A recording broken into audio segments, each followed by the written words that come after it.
Ever wondered what makes TV so powerful in Jamaica? Time to find out. Welcome to Global TV Group 358, where television meets innovation. We're not just about shows, we're about shaping society. In Jamaica, TV keeps you informed, connects diverse voices, and supports democracy. Imagine a Jamaica where broadcasters unite, sharing data and collaborating globally. That's us, a unified voice in the TV industry. Did you know TV advertising is still king? It drives website traffic, boosts brand equity, and powers integrated campaigns. Even in an age of digital, TV stands strong, resilient in tough times. Our global TV deck is your treasure trove of insights and data. With charts, graphs, and success stories, it's your guide to impactful TV advertising. Curious to learn more? Visit our website and see how Global TV Group 358 keeps television at the heart of entertainment in Jamaica. Get ready to binge watch the future.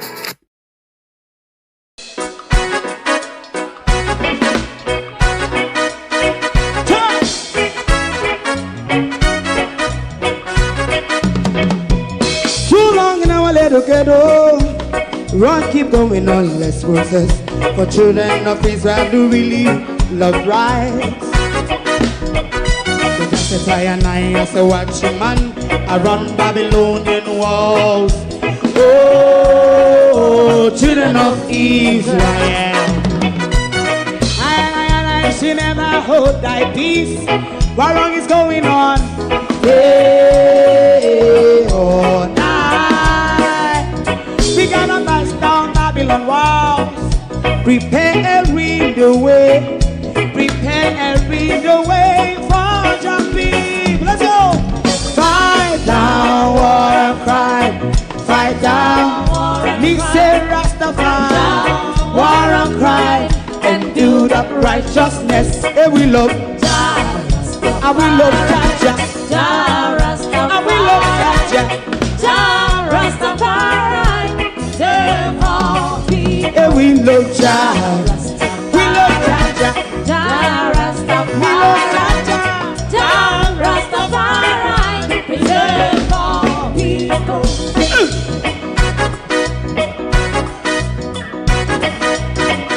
Put time away again. Listen, yeah. Just as I and I as a watching man, I run Babylonian walls. Oh, children of Israel, I and I should never hold thy peace while we penalize. Hey, oh, night. We gonna bust down Babylon gates. Preparing the way.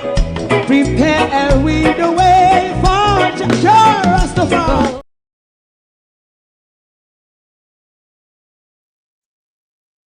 Good evening, and welcome. Madam Speaker, we can. The Minister of Finance is going to make her speech this evening that we will not miss for any good reason at all.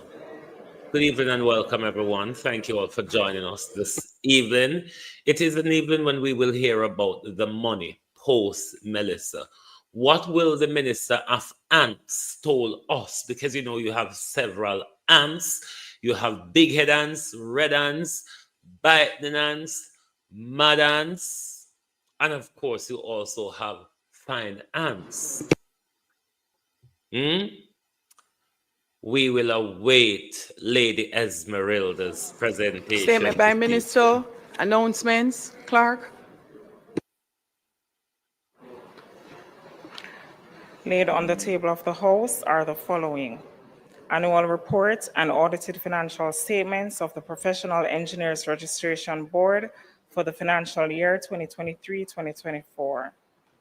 Integrity Commission's investigation report into concerns that Mr. Xavier Main, Minister of State and Member of Parliament, failed to provide information requested by the Commission in respect of his statutory declarations for the period 2018 to 2022, contrary to the law and its indicative ruling. So why don't we till Integrity Commission's investigation report into concerns that Mr. Ralston Wilson, a councillor employed to the St. Catherine Municipal Corporation, failed to file his statutory declarations with the Imagine being able to build an app with your name on it just by thinking about it. Meet Base 44. Bodies, second supplementary estimates of revenue and expenditure for the year ending March 2026. Third supplementary estimates 2025-2026 dated Tuesday the 2nd of December 2025. And finally, the annual report of the Office of Utilities Regulation for the financial year 2024-2025 and its related ministry paper numbered 46 of 2025 entitled Annual Report of the Office of the Utilities Regulation for the financial year 2024-2025. Thank you, Madam Speaker.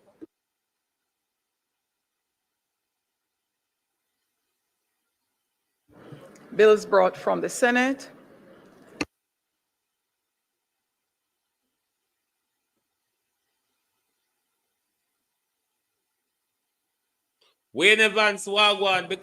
Petitions, papers, reports from committees, this morning. notices of motion given orally.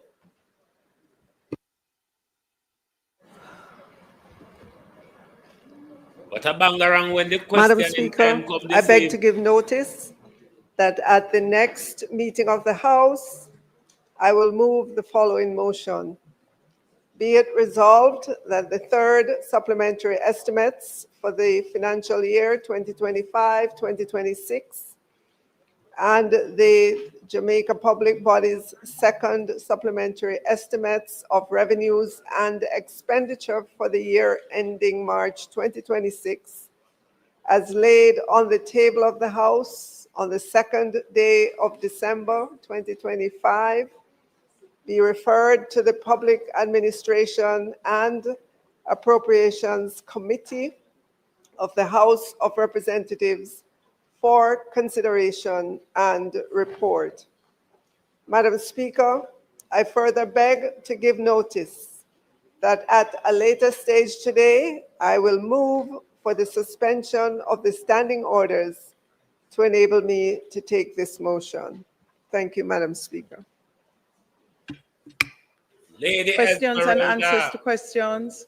Motions that may be made at the commencement of public business requiring notice. Motions relating to the sitting of the House. Motion for leave to introduce bills. Presentation of bills without leave of the House first obtained. Public business.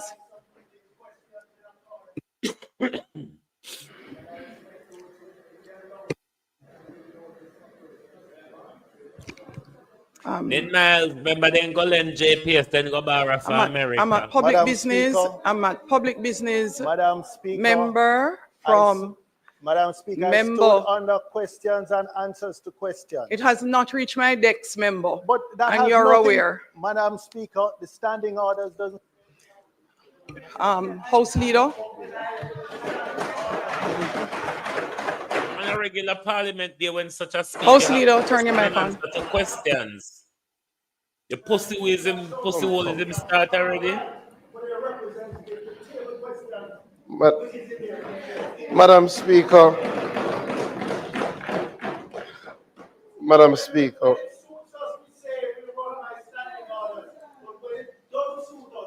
member.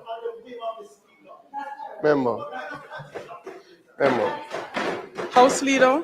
Yeah, Madam Speaker, firstly, let me join my own welcome to the students from the University, an excellent institution in Manchester. They have done extremely well, especially in relation to research and areas like robotics and entrepreneurship. And I'm very happy that they're here sharing in the House today.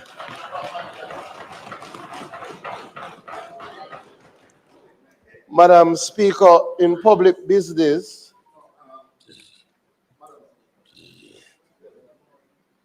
Madam Speaker, yes, the member for South Manchester had submitted to the House through you and the He has not submitted any questions through me.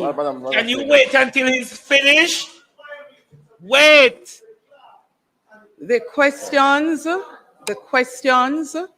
when submitted through the clerk, will still have to come to the attention of the speaker. Madam. The speaker cannot. Madam Speaker.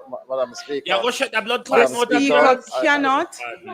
I can't call on me as daylight. The speaker cannot speak to any item not received. Madam Speaker, the member for South Manchester has duly submitted questions that he wished to table at this time through the clerk and as it's required by the standing orders, and he now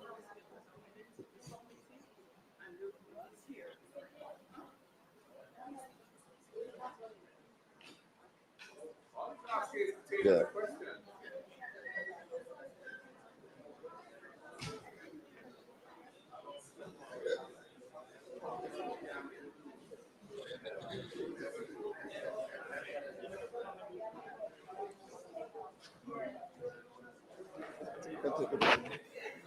Come. Notice of question. Standing order 15. A question shall not be asked without notice unless it is of an urgent character or relates to the business of the day, and the member has obtained the leave of the speaker to ask it. Notice of a question may be handed by a member to the clerk during the period known as question time. Each such notice shall be signed by the member giving it. A member who desires, it's deeper than that, you know. A member. We not go get nowhere. Member. We not go get nowhere. The standing order goes on in detail to contents of questions.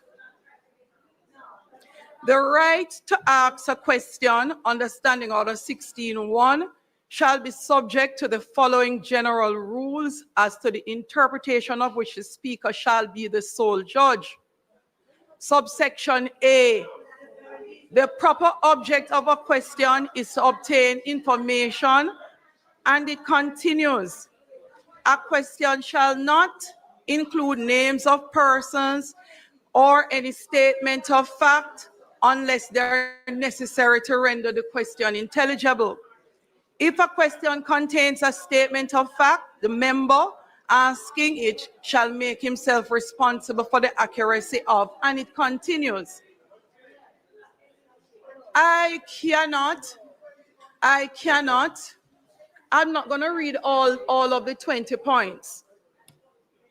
The speaker cannot accept and table questions that have not been read at all or received by the speaker. That is why the standing order requires.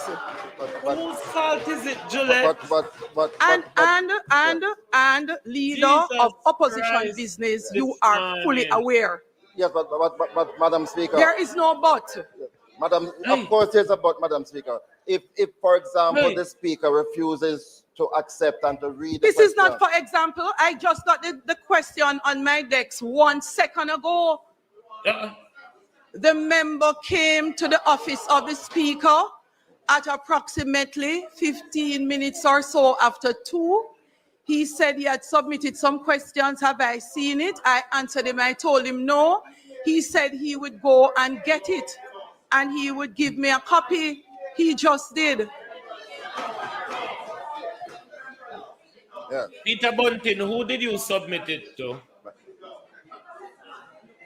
Why can't you just go and have a look at them? Yeah, but it's this morning.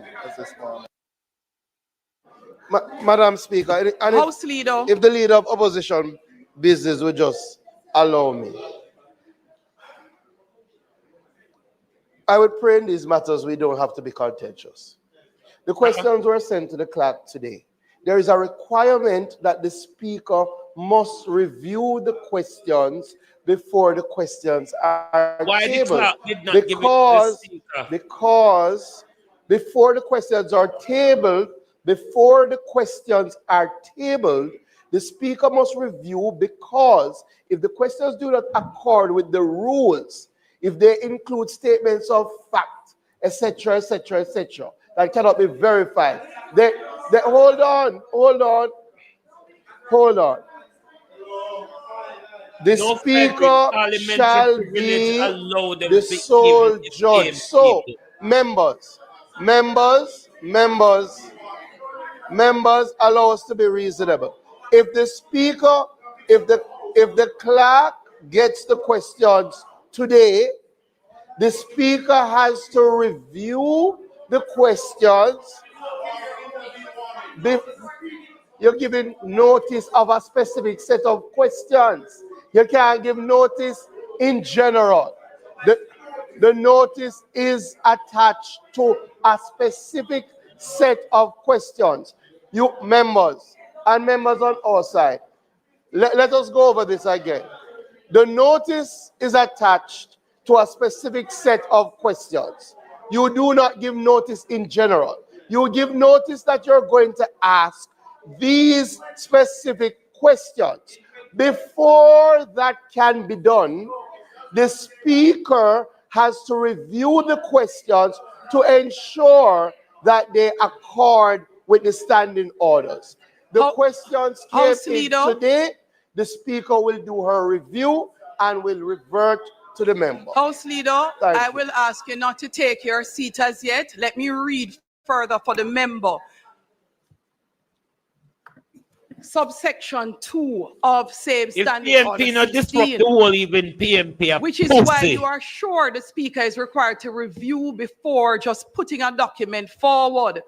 If the speaker is of the opinion that any question of which a member has given notice to the clerk infringes the provisions of any standing order or is in any way an abuse of the right of questioning, he may direct A, that the member concerned be informed and that the question is out of order, or B, that the question be entered in the order book, which such alterations as he may direct. We have never had, even in practice, outside of the standing order, this approach that you're attempting to take. It's out of order. Thank you, Madam Speaker. We will proceed to public business. We will start with the Minister of... You want to go? Minister of Finance. Peter Bunting, let's say out of order. Where you can say. Madam Speaker,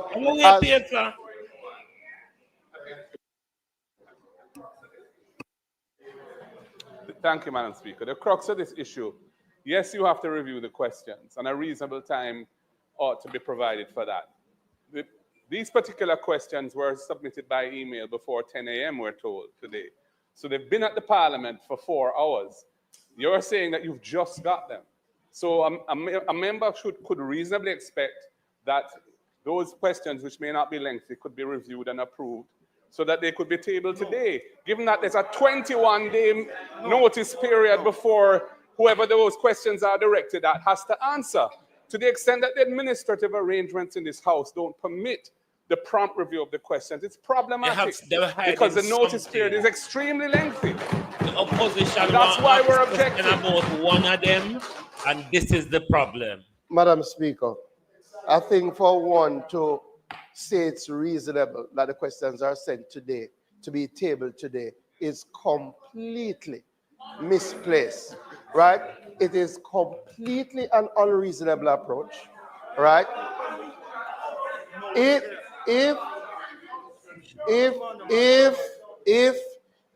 the member, I would suggest at minimum, the member send the day before for the tabling in the House. At minimum, to give the speaker, the speaker does have other matters, right? That's not unreasonable. Anyway, Madam Speaker, this matter is clear. The members know better, and I would ask them to conform. We will recommit. We will ask, Madam Speaker, that we recommit statement by ministers. It seems, okay. House, we now ask for a recommittal of statement by ministers. Those in favor? Those against? The ayes have it. Statement by ministers. House Leader. Madam Speaker, as you see, the Prime Minister has joined us and has a brief statement to share with the House. So, Madam Speaker, the Prime Minister.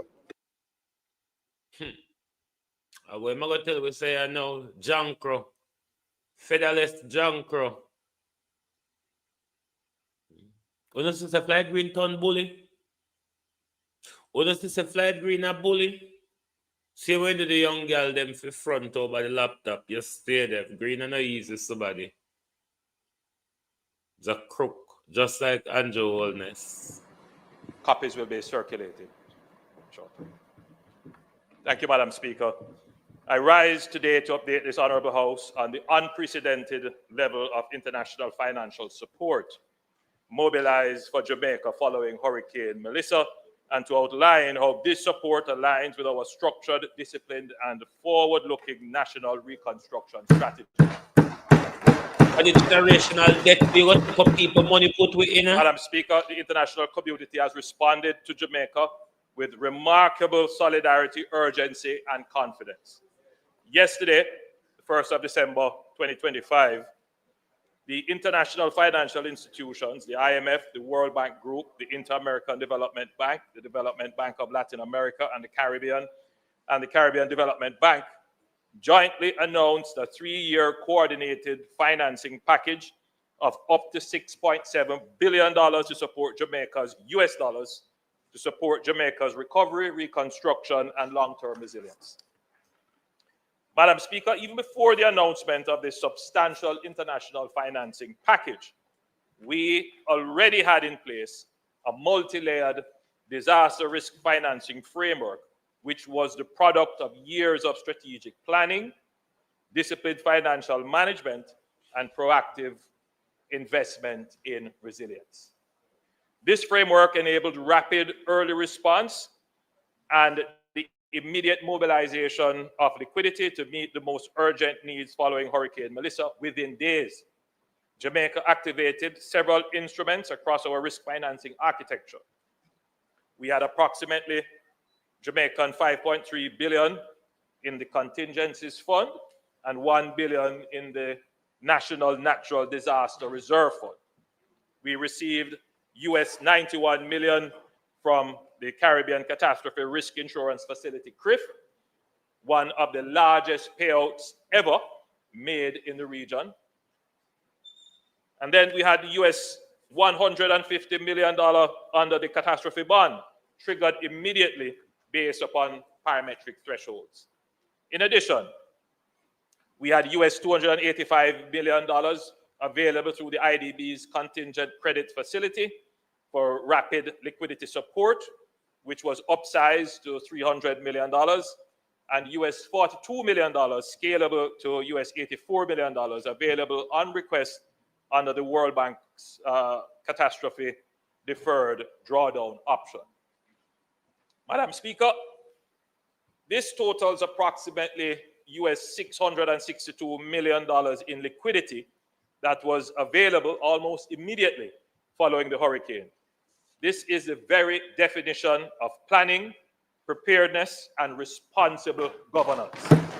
Bahrain, the beginning of the Bahrain. Our multi-layered approach ensured that Jamaica did not wait helplessly for external support. We were prepared and ready to act, ready to deliver, and ready to protect our people. However, Madam Speaker, the scale of the disaster is without precedent in our history. The widespread infrastructure damage, displacement of thousands of families, the destruction of livelihoods, and the long-term economic impacts mean that additional financing is required to support the reconstruction effort and to build a more resilient Jamaica. It is against this backdrop of strong national preparedness that the international community has now rallied behind Jamaica, recognizing that we are not merely seeking help.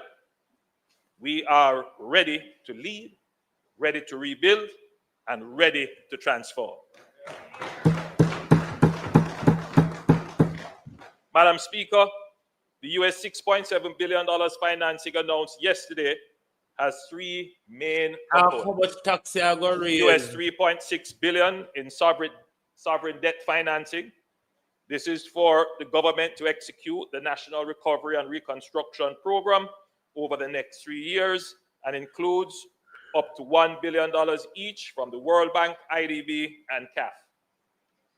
US $415 million from the IMF under the large natural disaster window of the RFI, and US $200 million from the CDB, the Caribbean Development Bank.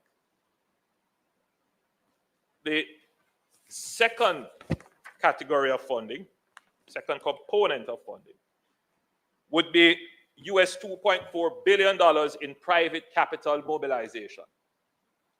IDB Invest, the International Finance Corporation, and the Multilateral Investment Guarantee Agency will mobilize private investment through public-private partnership models.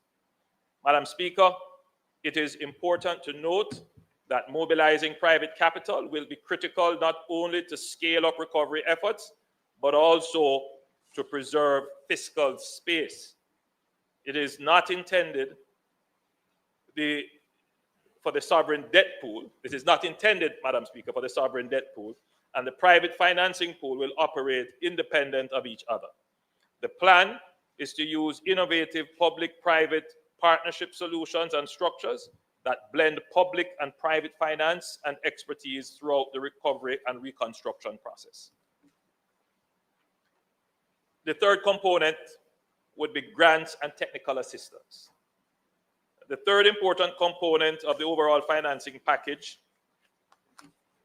would see the 5 institutions committing to provide technical assistance and policy advice services. This would include Madam Speaker, policy advisory services by banks that draw on global experience and best practices in disaster response. So far, US $12 million in grants would have already been mobilized from the IDB, the World Bank Group, and the CAF, with more to come. Madam Speaker, these 3 components, in addition to the US $662 million that was already available, is what makes up the overall financing package of $6.7 billion US. This is the single largest and most comprehensive development financing package ever assembled for Jamaica.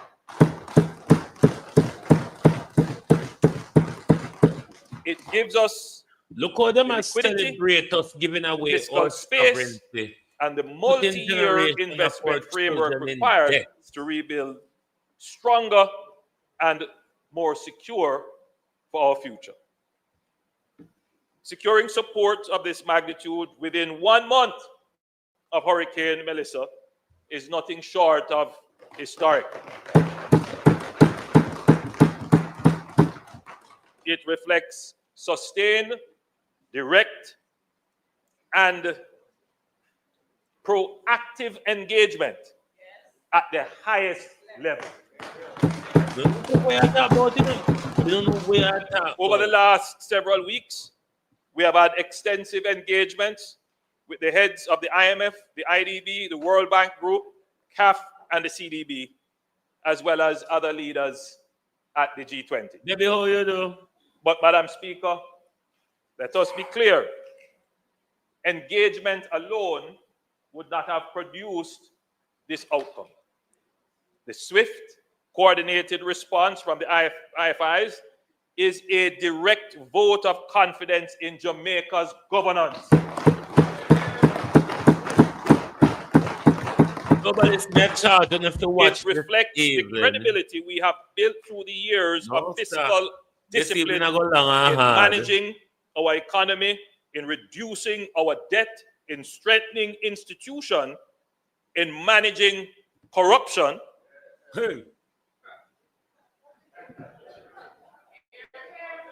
Which is the lowest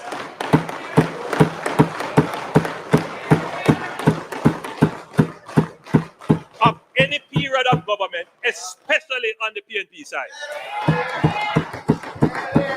By any measure of any index that has been used, it is the lowest.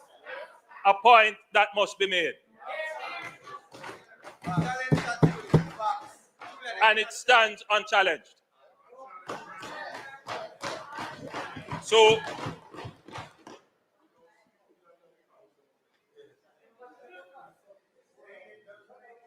the swift and coordinated response is a vote of confidence in the administration of the affairs of Jamaica. Madam Speaker, Jamaica today stands as a credible, responsible, and trustworthy sovereign. And it is that credibility which unlocked this extraordinary level of global support at our moment of greatest need. This morning, the Minister of Finance and myself, we met with the heads of the institutions to outline the next steps, align implementation pathways, and prepare for rapid disbursement.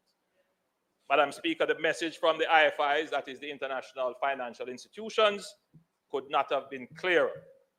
They told us directly that Jamaica, already the case study of fiscal responsibility for the world, now has the chance to become the poster child for post-disaster recovery and reconstruction.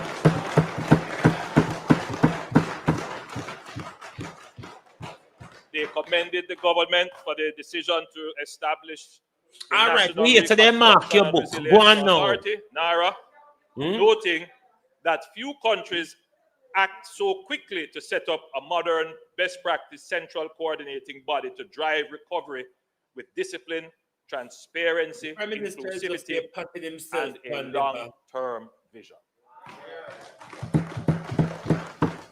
Madam Speaker, these institutions are not looking at Jamaica as a country in crisis. And for that matter, it should be said, neither is the government. House Leader. Madam Speaker, with the Prime Minister's time for speaking having expired, we ask that he be extended to complete his presentation. 10 minutes. Question is that the Prime Minister be allowed 10 minutes to complete his presentation. Those in favor? Those against? The ayes have it. Prime Minister. Madam Speaker, these institutions are not looking at Jamaica as a country in crisis, and for the record, neither is the government. We see this as an opportunity. Hey, and you want to say the country in a crisis, the country is a global standard setter. The world is watching Jamaica, not just with empathy, but with admiration, respect, and expectations. We now have a rare opportunity to show what a small nation, united in purpose and confident in its future, can achieve on the global stage. Madam Speaker, the resources being mobilized are aligned with clear, disciplined, multi-phase national reconstruction strategy. Phase one of the strategy is the stabilization and the provision of essential services. The first phase of the strategy is focused on the restoration of electricity, water, connectivity, food, shelter, and key transportation links. As these stabilize, relief, which is the provision now of the food and the water and other such items, will transition in December, or probably a little later, maybe early January, from physical distribution to targeted financial support through a voucher system, whether digital or physical, restoring dignity, autonomy, and choice to affected Jamaica. Andrew hijacked the thing. Phase 2, which is the economic and social recovery. So what's the That point of the next phase- finance minister speaking after Andrew? Andrew hijacked everybody. Facilities support for farmers, small businesses, and tourism operators, and the reactivation of the local Hold on, economy. globalist. Already we have After begun Andrew that, done Madam speak, what Speaker. favor I got talk about? A central pillar of the government's national recovery strategy is Or maybe she can talk about for micro, Marat small, BK. and medium-sized enterprises, the backbone of Jamaica's economy and the most vulnerable to prolonged disruption. The MSMEs are essential to employment, rural livelihood, supply chain recovery, and the restoration of commercial activity across the island. Ensuring their swift restart is therefore critical to Jamaica's overall economic rebound. In this context, the Development Bank of Jamaica has launched its business recovery program, a comprehensive package to restore operations across agriculture, manufacturing, tourism, and health, with a strong focus on MSMEs. To capitalize this program, Cabinet has approved $3 billion Jamaican dollars in funding for the remainder of the 2025-2026 fiscal year. Further allocations will be made for the upcoming budget. Then phase 3, resilient reconstruction. Madam Speaker, this third phase will focus on resilient considerations. No, Debbie. This is the we come heart to a of favor our I got talk. Every major investment will reflect And him take over, so stronger I don't feel like talk about when him done with the climate-ready proper design and future-proofing. This includes resilient housing, rebuilding schools, hospitals, and public buildings to higher resilient standards, including relocating them where necessary. Finance Minister. Climate-smart roads and bridges, coastal and river defense systems, including natural So this the ants, they are the big head ants. Strengthened public utilities and grid resilience. Digital and transport infrastructure. Look how Andrew hijacked the event there, Jesus. That time of this year we did combo. Our reconstruction is not merely about restoring what was lost. I this we did It combo, is about building a stronger, more competitive Jamaica capable of withstanding future climate shocks. Madam Speaker, we will approach reconstruction as a growth-inducing strategy. I know from this that the question will be asked, why are we celebrating more debt?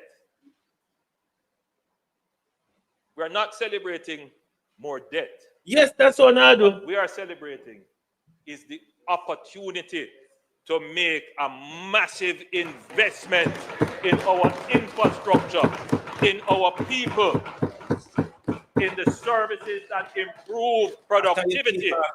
And it is that investment, Madam Speaker, that will expand our economy relative to our debt, and therefore, in short order, you can look forward to growing, increased revenue, and a relatively smaller debt to the size of your economy.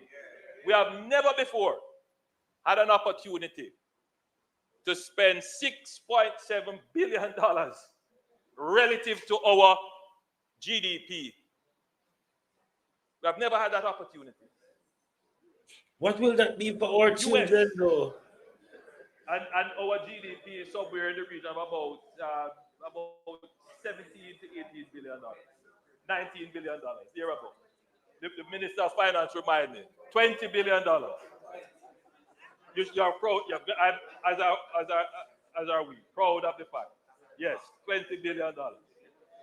So you get an opportunity to within 3 years to deploy it would be a constitutional issue. $6.7 billion. Me and Motley, a minister, everything in a fair country. The opportunity to expand. So, he can take on any amount of ministry. A prime minister can take on any amount of ministry they want.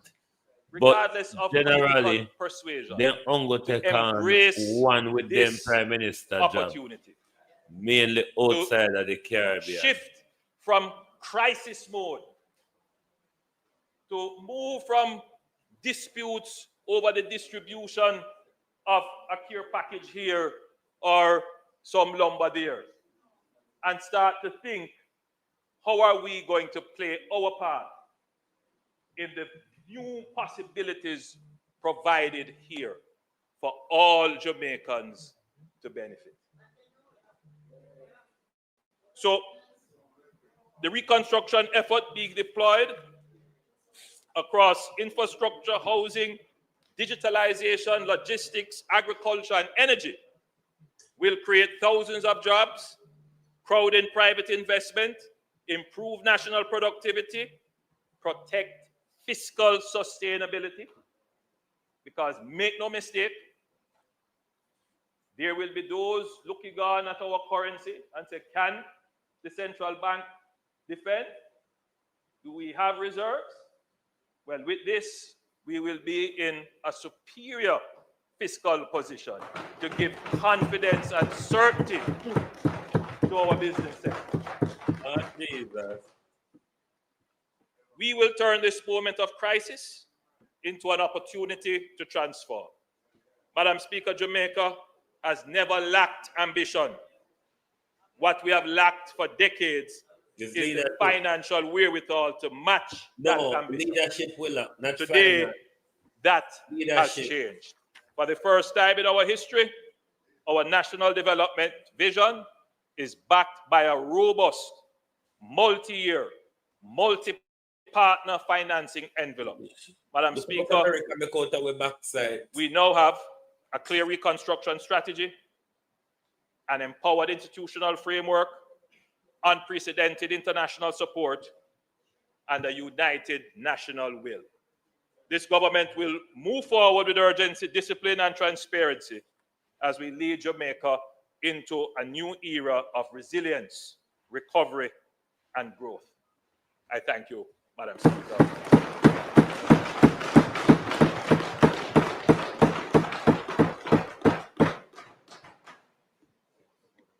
Sure. Leader of the opposition. Thank you. Will respond.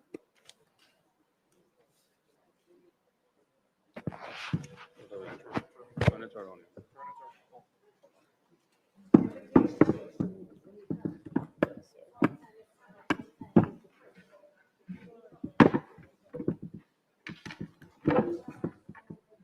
Thank you.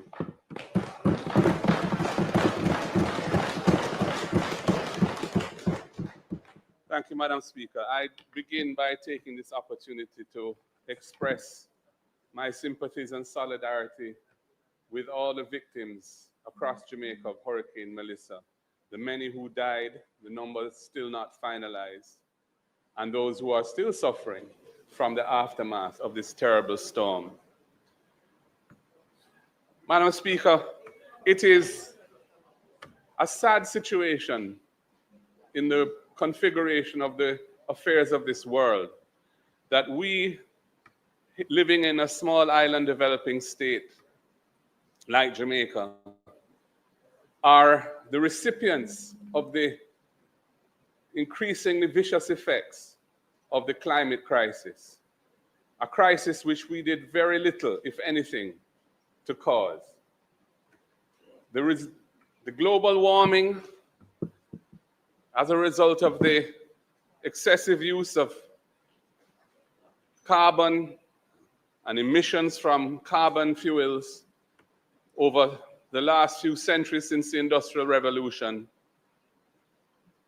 That global warming has largely been driven by the wealthy economies of the world.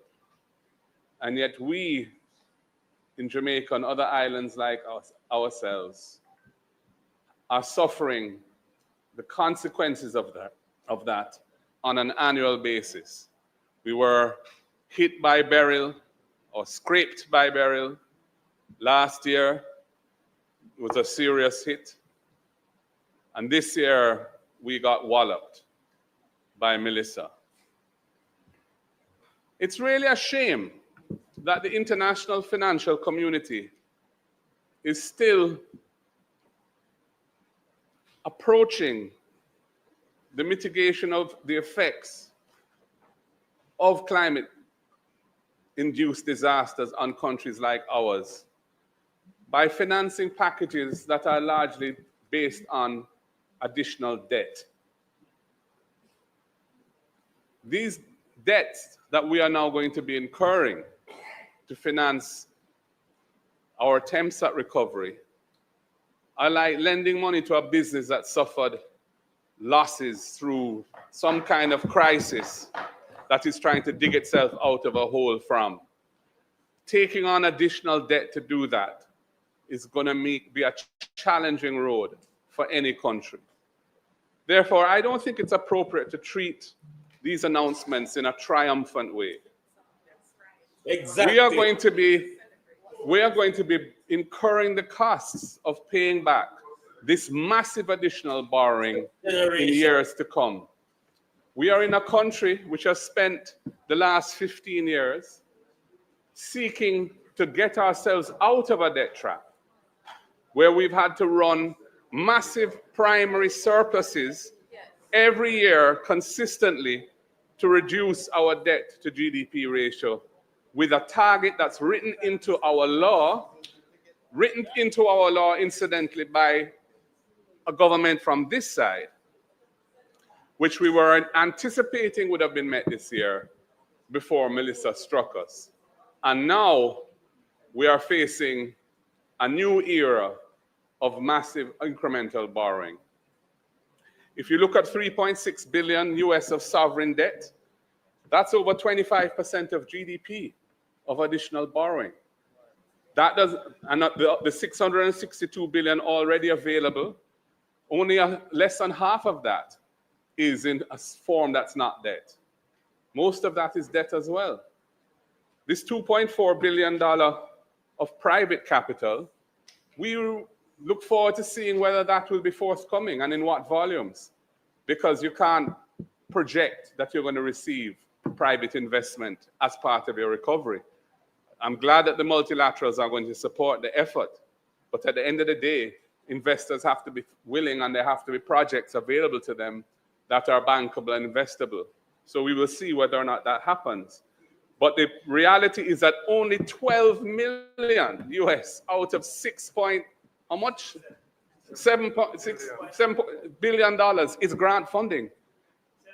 Only 12 million US out of over 6 billion of programmed US funding is grant funding. That is the world that we as Jamaicans, both you on that side and us on this side, have to navigate.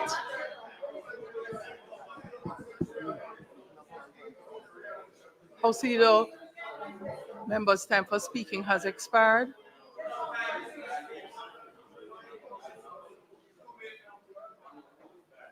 House Leader, the members' time for speaking has expired. We didn't visit your Prime Minister's speech with the kind of response that you're giving mine. Madam Speaker, as the time for the opposition leader has expired, we ask that you give him sufficient time to complete his presentation. House, the question is that the leader of opposition be allowed an additional 5 minutes to complete his presentation. 5 minutes, enough time. No, members, I am going to ask that no one asks for sufficient time to complete, because those words can mean a 2-hour, 3-hour presentation like the member from St. Andrew South. Yes, Angela, you know it's you, who spoke for hours.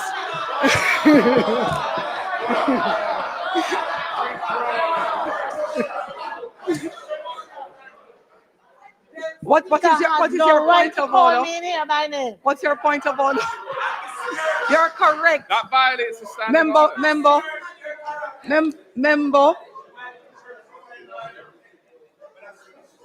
Member, you're correct. But it is not in keeping with the approach of Parliament to speak until conclusion, whenever that is. And we have learned our lesson, as the member so nicely stood up and reminded us. So she knows who we're speaking of. So 5 minutes, House. Those in favor? Those against, the ayes have it. House Leader. Yeah, I suppose I should be grateful, though it's a very parsimonious allocation of time to respond to such an important speech on such an important occasion. It's symptomatic of what is wrong with this parliament, that the leader of the opposition is given 5 minutes more to finish a presentation. Anyway, that is the world in which we're being required to live. Madam Speaker,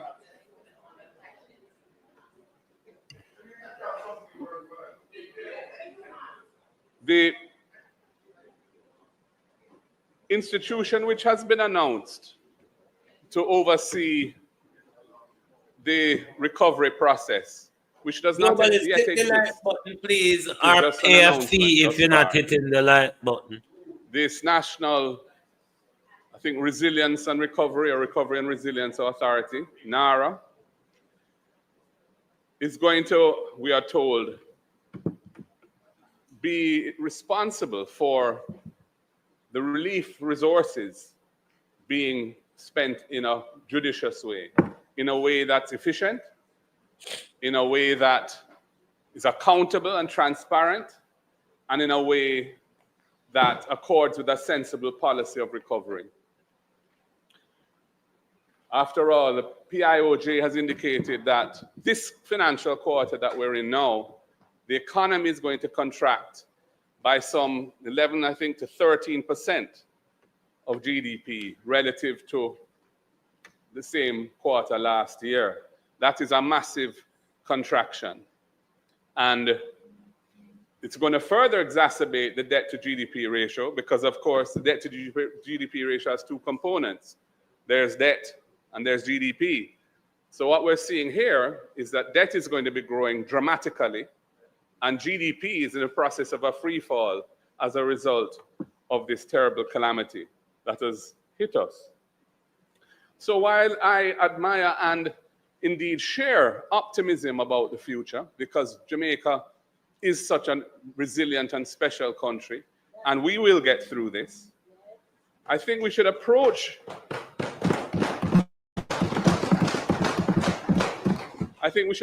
an announcement like this with some sobriety, where this event has caused us to retrace our steps substantially from the economic path we were on, and which the nation incurred substantial sacrifices to get to where we were. I'm not blaming the government for Melissa. That would be absurd. I'm not blaming the government for seeking resources to fund the recovery. It's going to be necessary to get those resources.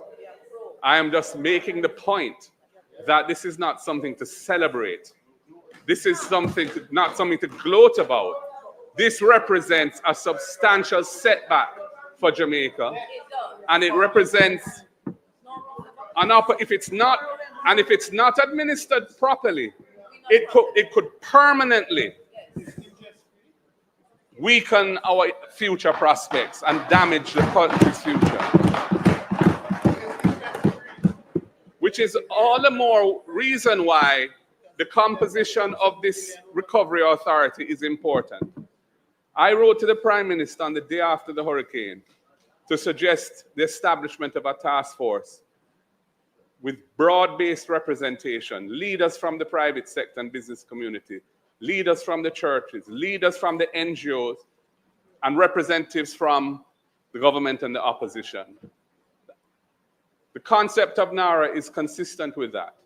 However, I've heard nothing from the Prime Minister as to the role of the opposition in NARA. We heard it will be broad-based, but there is no inclusivity in the dialogue around how it is to be constituted. And I can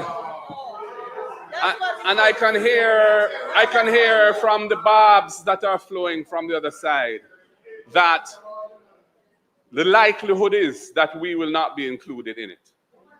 That is what I'm hearing from the other side in their responses to me, their sotto voce remarks. All I can say is, Prime Minister, the opposition represents some 400,000 voters who voted for us, 28 constituencies, and our presence in the recovery and our participation in the recovery, you'll be well advised to seek in a genuine... House Leader, the member's time for speaking has expired. Members.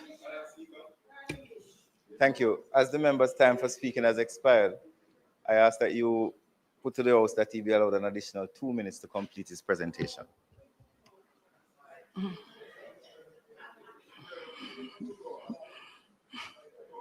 Here are a chuckle under the mic. What is wrong with this slot? Complete your presentation, Opposition Leader. Thank you, Madam Speaker. Another generous allocation of time. Thank you very much. And Opposition Leader, yes. Prime Minister got 10 minutes extra on 12 minutes for statement by Minister. Right. And, I won't be nearly as long. And you got half of that time. I'm wrapping up. Yeah. It's not in my nature to be long-winded.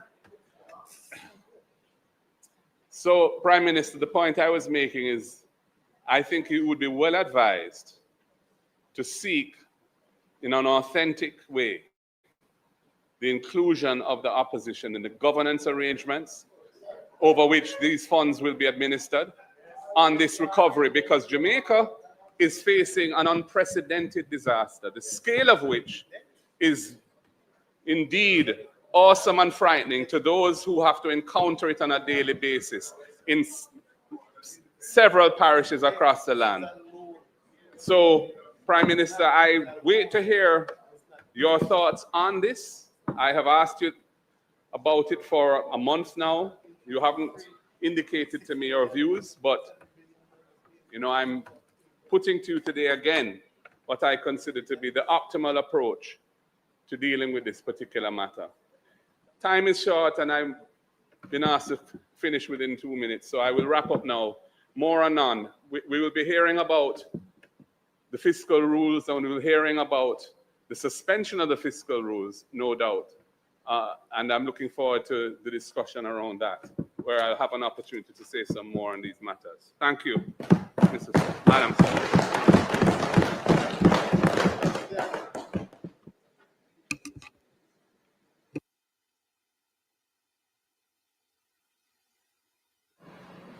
Madam Speaker and Prime Minister, you can guide me here whether you will deal with these questions or the Minister of Finance. But I certainly would like to know the terms and conditions of the loans that we're getting from the various multilateral agencies. The 6.7 billion US is over 3 years.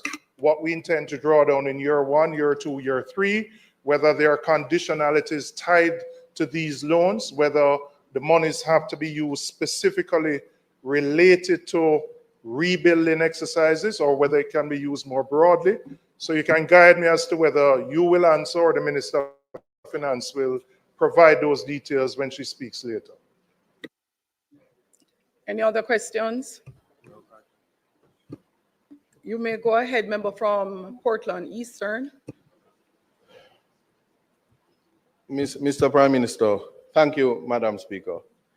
You made mention of the human dignity component with your transition to digital cards or an alternative means to food distribution. In your presentation, I note that the purpose of loans, albeit that you are celebrating, and we ought to celebrate restoring the country, the aspect as to whether or not there was any consideration of persons who simply won't be able to access your electronic system to access basic necessities for the food and anything else that comes with it.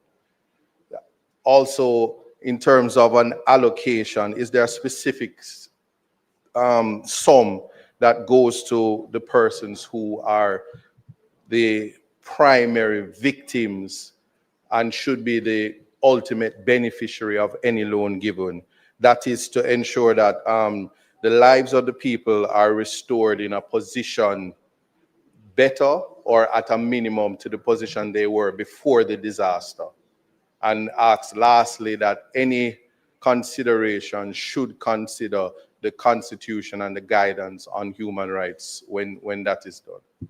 Thank you.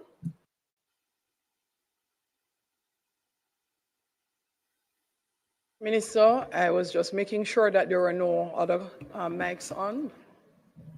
The member from St. Andrew Southwest. Right. Thank you very much. Prime Minister, in speaking about the next phase, and in particular moving from relief to recovery, I had a question in terms of, I think you had mentioned something about cash transfers earlier, though not specifically in here, but it ties in. So the question I wanted to ask is whether or not in the distribution of cash, allocation of cash transfers, whether gender-sensitive targeting will be used, especially given the fact that we know that targeting households that are led female heads, that really brings more fairness. And I was wondering whether or not that was contemplated in what you were planning to do.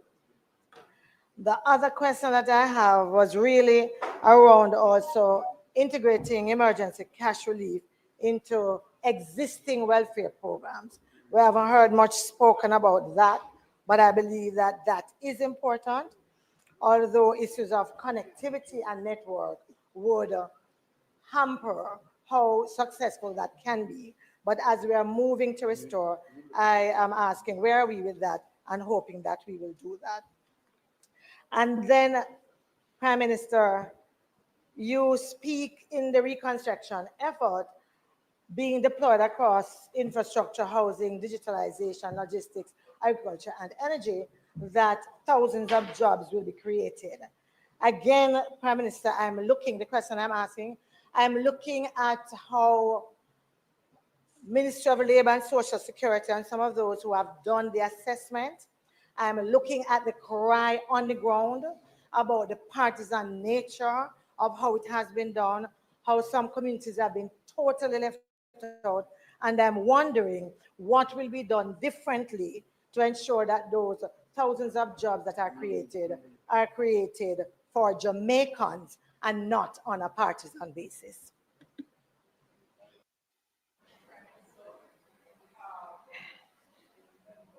So members, I'll remind you that you should indicate wanting to ask a question instead of turning on all the mics, and you would have observed the effort to put us back in order.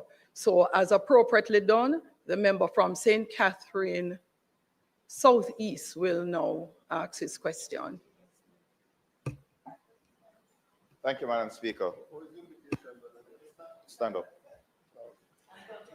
So, Prime Minister, you mentioned that we are looking at turning this moment of crisis into an opportunity, and much talk has been made about a Marshall Plan for Jamaica's recovery.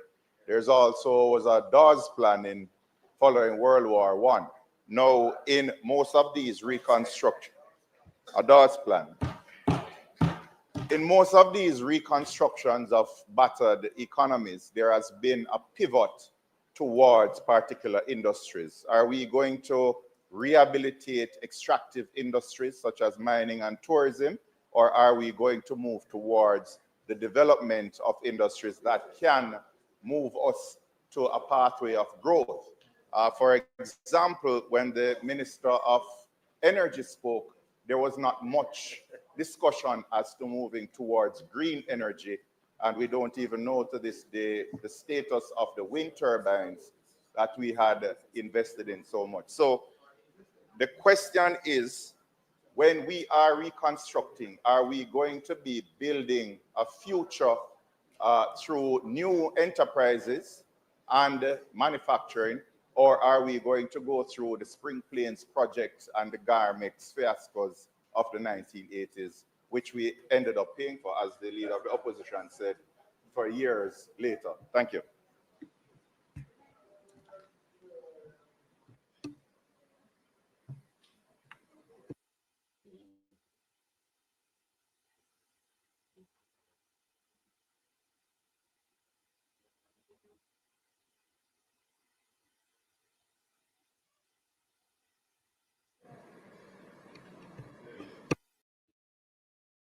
Do you want to learn some code for free? Then Code Institute's 5-day coding challenge is for you. This is your chance to dive into the basics of HTML, CSS, and JavaScript, all for. He stood up. You know the rules, you know. You can choose to follow them or not. I don't know. Honestly, don't know. Because I still want to stand up. I don't know. Prime Minister, you spoke about the establishment of NARA, and it will be quickly set up. Could you tell us the form of this entity? Is it going to be, okay, I'll just repeat, what type of entity will NARA be? Is it going to be a statutory body established by statute or act of this parliament, or is it going to be just a regular company, government-owned company? I assume that you're well down the wicket in terms of determining the form of this entity. That's one question. And the second is, I noticed that the 12 million in grants that you mentioned, it's all for technical and policy advice. Do we know if any of this will be spent with Jamaican professionals, or will it all, as usual, go to foreign entities? Next person is the member from St. Catherine Northwest.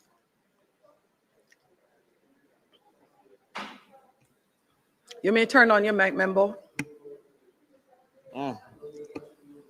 Raise your hand and stand. So, Prime Minister, I have one question. The estimate of 6.7 billion US, is that in your analysis sufficient enough for our recovery efforts and our rebuilding efforts? And if it is not enough, approximately what percent of the resources you perceive that we will need in the next 3 to 5 years is this 6.7 billion? That's my question, Prime Minister. Next is the member from Westmoreland Eastern.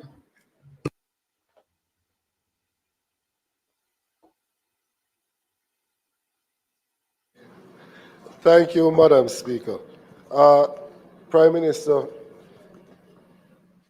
I don't think those of us from Westmoreland can see this as anything but an opportunity for us to rebuild.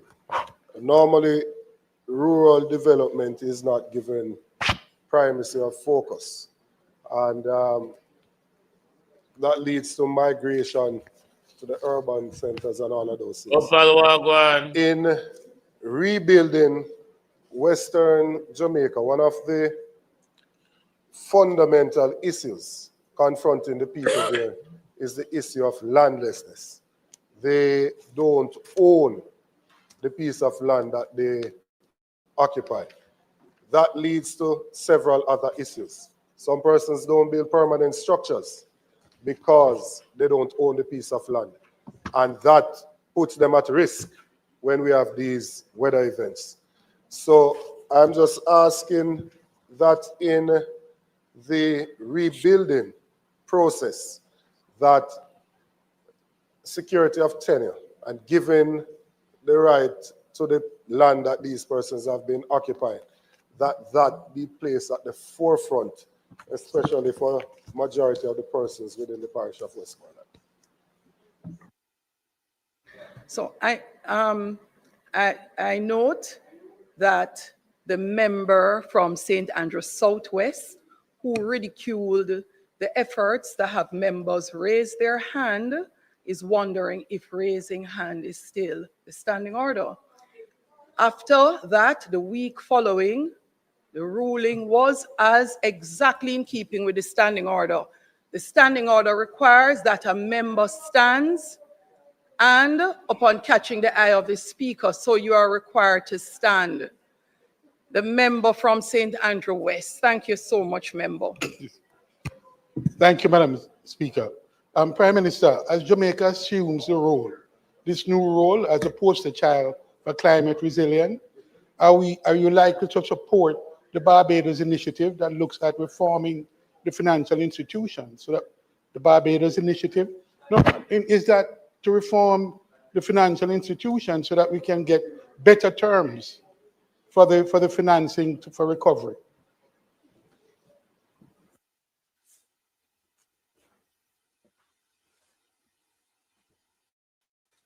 You may turn on your mic, member from St. and Southeast. Prime Minister, thank you. And just one question from me as well. It relates to time frame, and you spoke about the 3 phases. However, since the different sections of the country were differently affected, will the strategy also take that into consideration so that those that can get up and go a bit faster get the support that they need? Because as you said a couple of sittings ago, we do need to make sure that those that are able fill the gap that is left by those that are now, I guess, a bit less able. So will the approach in moving forward, approach in implementing, also take that into consideration? Because there are some sections of the country that can go faster than others. Prime Minister. Thank you, Madam Speaker. Let me just try and move through very quickly because we do have an extensive agenda, including the supplementary. Let me start with the last question that was asked, which would give some context. Jamaica's approach to the disaster has 3 distinct lines of effort. Lines of effort 1 is relief. That is relief from the humanitarian displacement that has occurred. And that primarily has food, temporary shelter, water, that kind of support, care support. Then there is the recovery. And the recovery focuses on getting back electricity, water, hospitals, schools, access to roadways. And then we have reconstruction, which focuses on taking a longer-term view on what we rebuild, where we rebuild, and how we rebuild. All 3 are happening simultaneously. It is not a sequential undertaking. The intention of the government is to mainstream the relief effort. It is going to be necessary that this be done because the relief effort is mainly supported by our philanthropic partners who have come, many of them have come into the island, and indeed the ordinary Jamaicans who have been supporting. In another 2 or 3 weeks, you're going to see many of our relief partners take up and leave.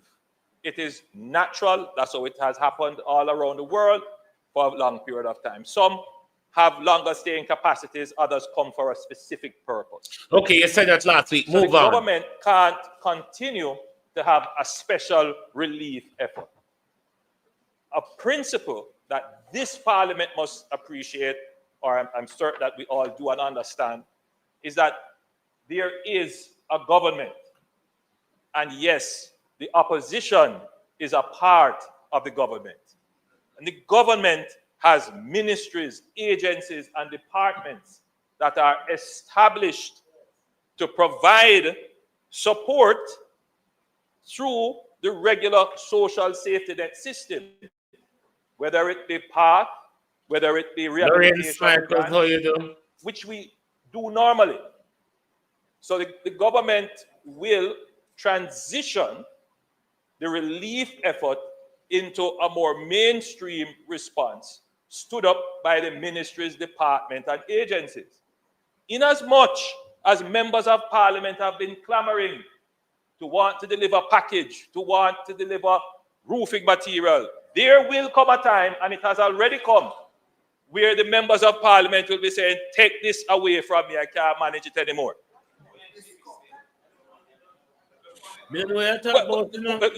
This is, Madam Speaker, the challenge. Because in one voice you say you want it, and then in another voice you say you don't want it, you just want it done. And Madam Speaker, we as the government who have the responsibility, we already knew that this moment would come. And therefore, Madam Speaker, that is why we have always emphasized that we must stand up the government, make the government strong, including the members of the opposition, so that we can give the long enduring service to those Jamaicans who are suffering. That is what we have done.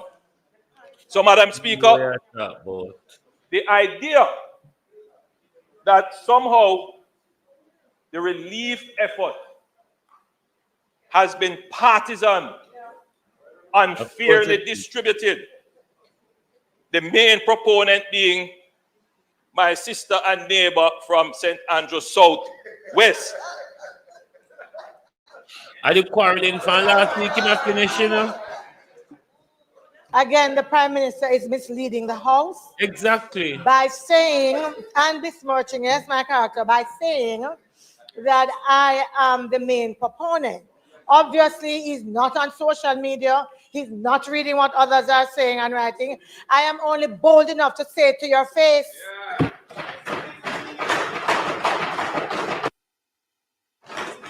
Madam Speaker, I am happy that the member who says that she is not the main proponent, who asked the same question last week and asked it this week and is bold enough to state, I am happy that she has raised the issue because, Madam Speaker,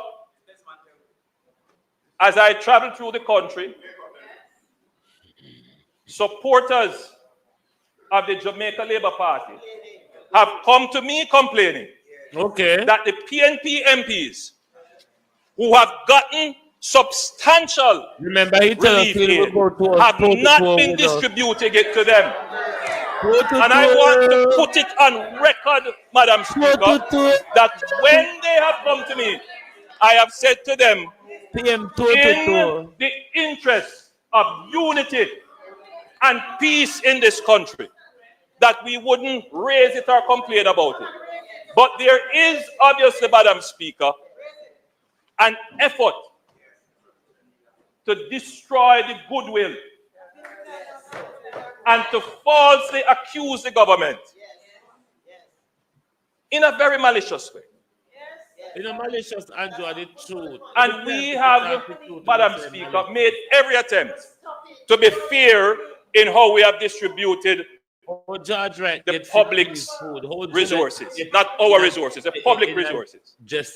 And to answer the member, I have given a directive to the Minister of Labour, to the Minister of Local Government, and to ADPEM, that they must release all public aid that has been given to every member of Parliament in this country. So that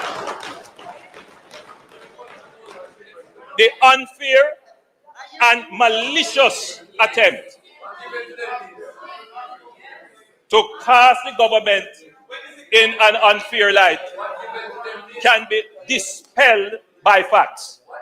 So, Madam Speaker, that will be made available as soon as the next sitting.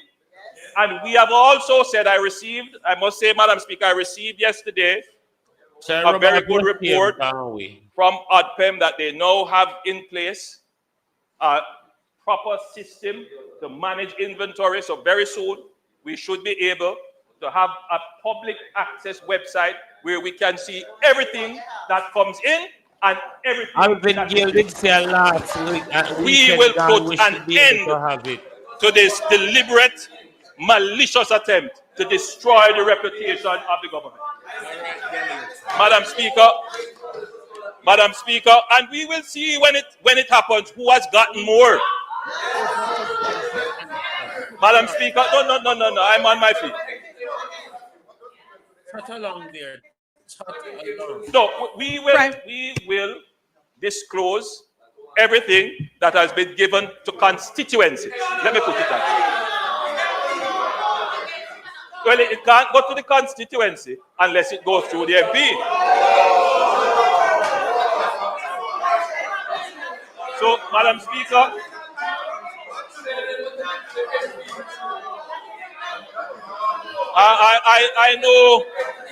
I know what has fallen over there and why everybody is all of a sudden getting hot under the collar. I know. Madam Speaker, let me continue. Let me continue. Now, a question was asked by the member from South Manchester.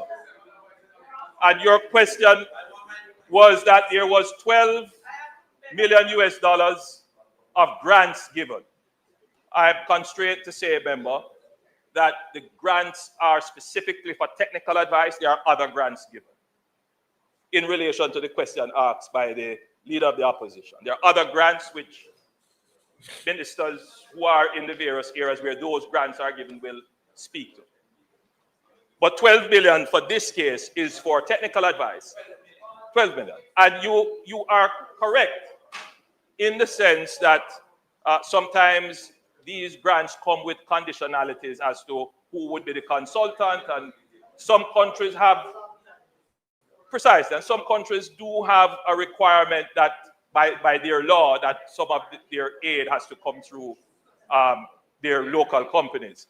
I am not here saying that this is definitively the case for this. We have not discussed that.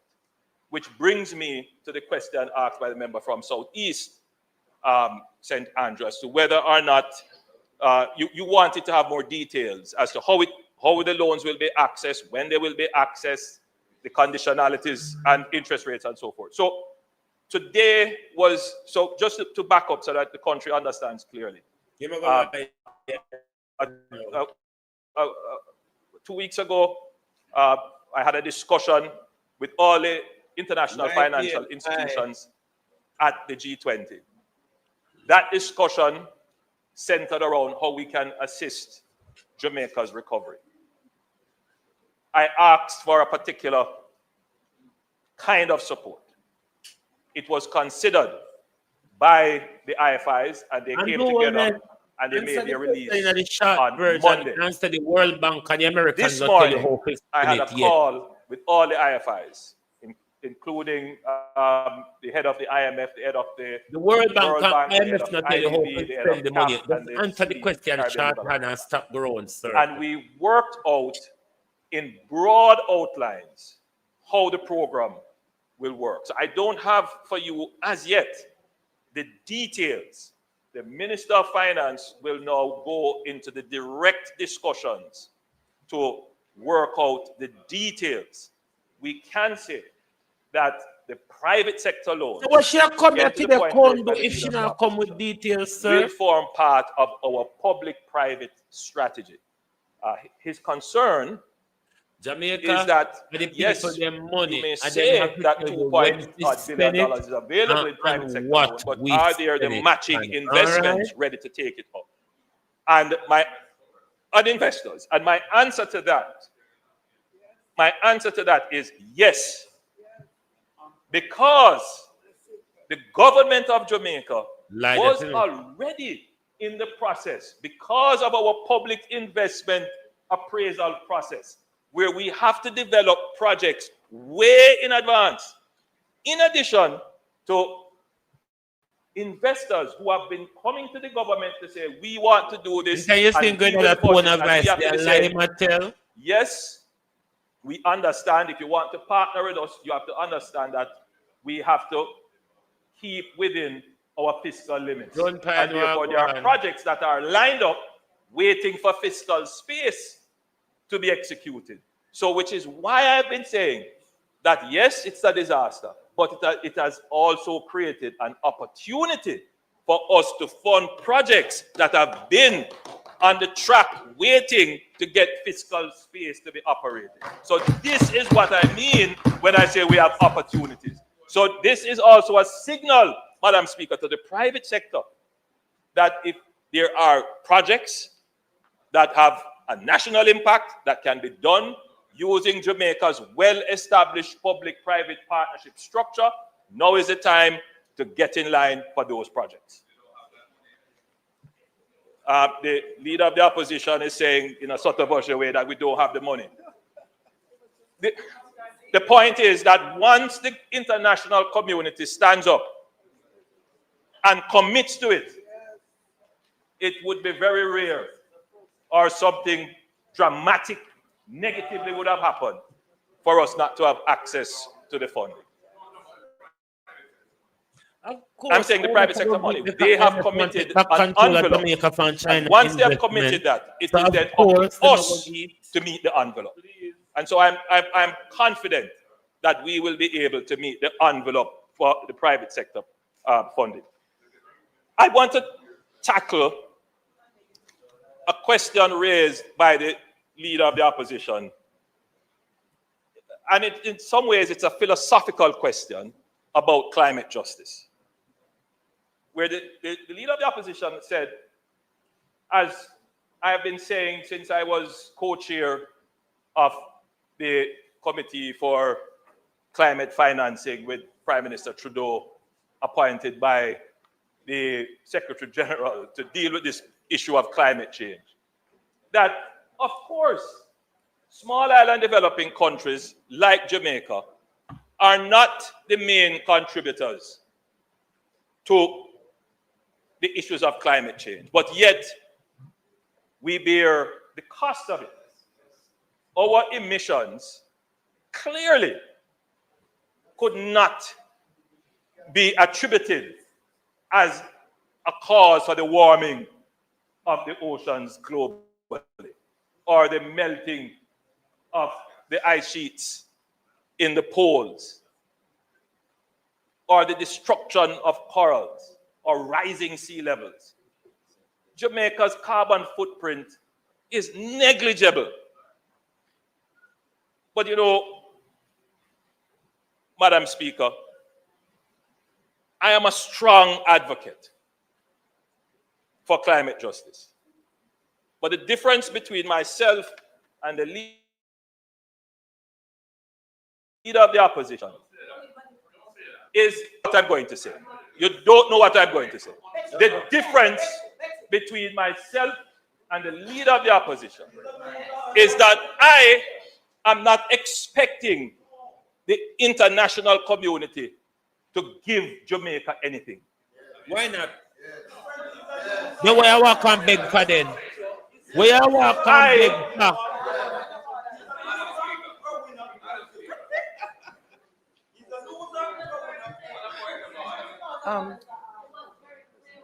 The Prime Minister is attributing a point of view or a remark to me, which is false. I have never said that the international community can be expected to give us anything. I know the world we're living in. I was pointing out the injustice of it and the fact that it's because of the injustice of it that we're going to have to be taking on this massive amount of additional debt to try and dig ourselves out of this hole. That's the point I was making. Madam Speaker, I accept the point of clarification, but there was no point of order. But the clarification attempted by the leader of the opposition, Madam Speaker, my recollection of the leader of the opposition statement is that they are only giving us $12 million in grants.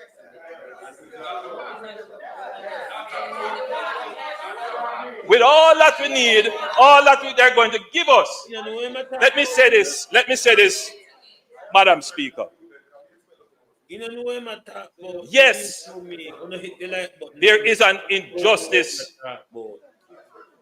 in the climate change issue that small island developing states in particular are faced with increasing in terms of frequency, in terms of intensity, and in terms of the overlapping of disasters that have an impact on our balance sheet. You know, jump up and you just make it up as they go. And the argument is that rich countries that have benefited from using carbon-based fuels, should compensate.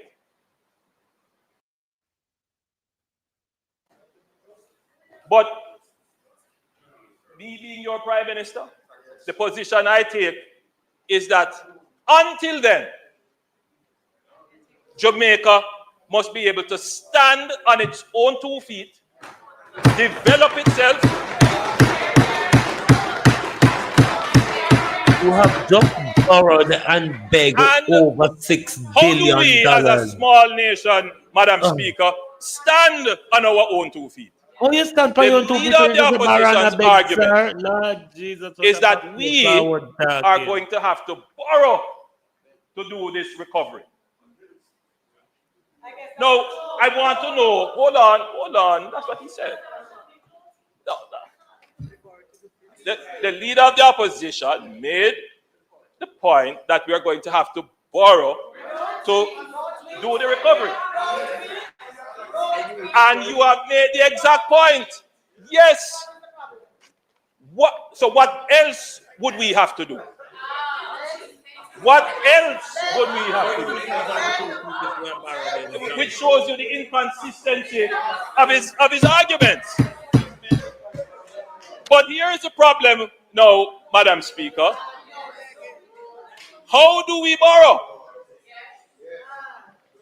If it were 20 years ago, 30 years ago, we would not be able to approach the IFIs. We wouldn't even be able to approach the international community. But Madam Speaker, even if we were able to approach the international community, it would not be on concessionary terms.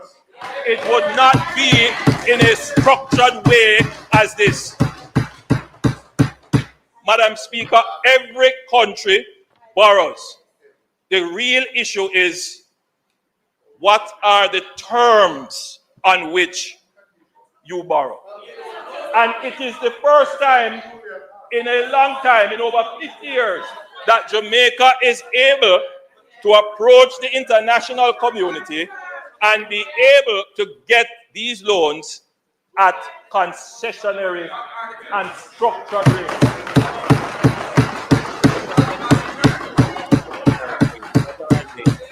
Madam Speaker, I can be clear. I can be clear with the House that our preferred approach is to engage with the international financial institutions, because invariably their terms are much better than private markets, and they support technical development and they engage a structured program. So it is better for Jamaica to engage the financial community in this way. Madam Speaker, we are only able to do this, because we have demonstrated that Jamaica is a good steward with its own resources and a good steward with resources that we have borrowed. That good stewardship, Madam Speaker, the signal of that is that we have been able to consistently reduce our debt to the point where we were almost at 60% of GDP. The international community looking on at this says this is a responsible government with which we can partner and lend almost 20 to 30% of its GDP. Now, the question is, as the leader of the opposition pointed, we're going to have to borrow all this money. And we're going to have to borrow all this money, and it is going to increase our debt to GDP ratio. The answer is yes, the debt to GDP ratio will increase. But what are you going to do with the money? If you don't use the money wisely, then you are stuck with high debt. If you use the money wisely, you can expand your GDP and pay back your debt, and you are in a better position. And that is why So I'm coming now to the question of NARA, of setting up NARA. And the member from St. Catherine. What if I told you you could add 20 more yards to your drive? Or maybe you'd like to find 30% more. From a week after the disaster, we anticipated this, and we decided that we would have to establish an entity that will be able to use the funds as quickly as they become available. Because a part of the discussion with the IFIs is that the funds have to be made available on a fairly rapid pace. In other words, it couldn't follow the elongated processes. So we had to establish a new entity, and this entity, to answer the question asked by, I believe it was the leader of the opposition or somebody else, what are the member from South Manchester, what will be the form? What form will the entity take? This is where we are now in terms of studying the various options available for its structure. Should it take an executive agency form? Should it become a statutory entity? What will the legislation look like? These are questions that are now being studied. We sought the advice and assistance of the World Bank in doing the conceptual note. We are out of that phase, and now the Attorney General's chambers and all the tell Jamaica legal people, experts the Americans are lead by everything we are going in Jamaica. I will reserve my comments. I see them money. I don't want what I say influence. I see them money, Prime Minister. But we want an entity that just is nimble, that move very quickly, that complies with our principles of fairness and transparency and so forth. And we want an entity that is forward-looking to answer the questions that were asked about, for example, are we going to invest in traditional mining? Are we going to look at something different? Are we going to look at renewable energy versus what we have now? These are all questions that I am not proposing to answer. What I am proposing is that we set up the technical entity, which will be the NARA, to guide the decisions in that regard. Now, the question is, what role will the opposition play in all of this? And this is a matter that I've tried very hard to, again, not respond to some of the things that have been said, but I believe that it is important for public discourse that I share my mind with the public. Now, during the pandemic, I had the awesome responsibility of using executive powers. And I made it a practice that for every executive order that was given, I brought it to Parliament, though it was not required, and it was debated here, and parliamentarians had an opportunity to vary or change. It worked quite well. And I think we could say that we had the cooperation of the opposition in the management, largely, of the pandemic. We established a joint select committee where the Minister of Health was at the disposal of a selected number of members to question him on the management from the health side of things on the pandemic. When the leader and myself met, he expressed to me that he would want to have a role in the recovery, and that was not something that I objected to. I still, however, have to figure out how does that work. The framework of our system is we have a parliament. This is the ultimate forum in which we meet and debate. And I have said, hold on, I've said, listen, let us establish a special committee. It wouldn't be under the strictures of all the other rules of how the standing committees and other committees work. It could meet when it wants and have that robust discussion, ask questions, oversight, and you meet. And it's under the rubric of Parliament. I was a bit disappointed that that effort was rejected in favor of going to the PAAC. But I understand, because it is my view as well, that if you have a government and the government has a structure, why go outside of the structure of government? Allow government to work. On the one hand, you can't reject what I have established based upon your advice and request. We have established it. Then you reject it, and then you come here and say you want to have a role. Having the oversight. Make up your mind. But we need a broader national body consisting of I am not here trying to hug up everything and do everything by myself. People. God knows I would prefer that everything were done in a way where everybody carries some of the weight. But let's not try to make political mileage and gain out of a disaster. Let's not do that. No, the establishment of the NARA, as spotted by the member from South Manchester, has to be within a legal framework. And I have to go figure out now how that legal framework can incorporate a member of the opposition or members of the opposition in how that is administered. No. Hold on, member. There is a precedent which I have been thinking about, but I don't know if it has worked. Again, the member from Manchester South would immediately recall that the National Security Council was established in this way, where a member of the opposition from time to time was invited to sit on the National Security Council. Hold on, man.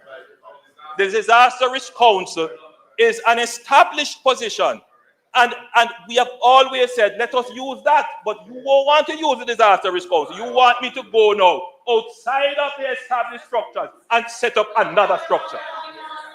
That's what you want me to do. No, I am making my point. You have a point of order, opposition leader. No, opposition leader. Your mic is not on as yet. Okay, thank you. The Prime Minister is again misleading the House. We have never objected to the use of the Disaster Risk Management Act and the Disaster Council, Risk Management Council, Disaster Risk Council, as the framework for dealing with disasters. We have perhaps objected to some of the things that happened during the pandemic in terms of the use of orders to create criminal offenses, but that's a different matter. The framework itself is robust and sound. It has been marginalized and put into OPM. And NARA is being established as a new framework. And all I'm saying is, if you want this to be a national effort, it would be a good idea, in my view, to include the opposition in the governance structure of NARA. If it's a statutory body, all you have to do is in the schedule which establishes its composition, include 1 or 2 members appointed by the leader of the opposition. That is standard, it is done. There are many examples in our law of that, many, including things like the Early Childhood Commission and the Parenting Commission. The Disaster Risk Council itself has the leader of the opposition as a member. And there are many, many others. So there's no rocket science to do this. It's just a question of political will and whether you think it's appropriate or not. And clearly you don't. So again, the attempted clarification has not made the position of the opposition any clearer to me. When we met, I explained that there is the Disaster Risk Management Act, which already incorporates the leader of the opposition. The leader of the opposition went out and said, we want a different management structure, even before I had announced NARA. No, Madam Speaker, I want to be clear. I want to be clear. At the start of my presentation, Madam Speaker, I went to great lengths to explain that the disaster is being managed in 3 different lines of effort. The management of the relief is under ODPEM and the National Disaster Risk Council. The management of recovery is also partially under ODPEM and the National Disaster Risk Council. Some parts of it are privately led, for example, JPS or the telecommunications. They are incorporated. The reconstruction effort, however, by virtue of the time it takes, the funding that has to go to it, is not considered a part of the disaster management, as it were. Because once you go through relief, then you go through recovery, then now you're into reconstruction. And so the reconstruction is a separate phase that has to be managed in a particular way. It has to have not just oversight, but you said here them are run simultaneously, and that's a big difference. Now, before the leader of the opposition attempted to clarify and broke my thoughts, I was about to say that there are some examples of participation of the opposition in advisory functions, not in the executive functions of government. I pointed out the National Security Council for one, the Disaster Risk Council is another, and we could put in place an advisory body, as I had indicated before, of eminent Jamaicans, of members of civil society, and of course, members of the opposition. Because there will be decisions that have to be made that require strong political and social discourse. The member from Westmoreland, for example, raised the issue of land settlement in Westmoreland. Now, I don't see how the government is going to treat with the land settlement issues without incorporating the opposition. Because let's say, member from Westmoreland Eastern, that there is a community that is at risk and it is assessed that we have to relocate them to better, higher ground. And there is some political data was talking about land distribution, Prime Minister. So we already included, factored in our development of how we're going to administer now, that there has to be the inclusion of the opposition. And I want it to be clear that I don't need to be threatened. I just want that to be clear. I am not going to accept any threats. What does this mean? About if you know. No, that is not the spirit. No, that's what he said. That's what he said. If you are genuine, if you are serious, then let us, as leaders of the country, let us as leaders talk one-on-one without our conversations. I mean, no. Let me be clear. Any lies, any misinformation, we have stood by and we have allowed it. That's fine. Now is a disaster. The consequences of misleading people in a disaster is a disaster in itself.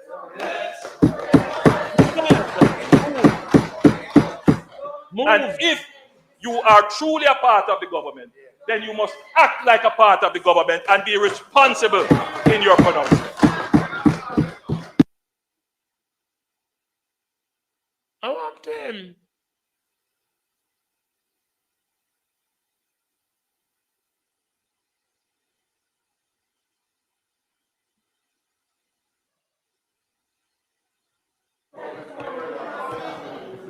No. House Leader. Oh, You can point up all after. Madam Speaker, we will now have a statement by. He answer the whole of people them question.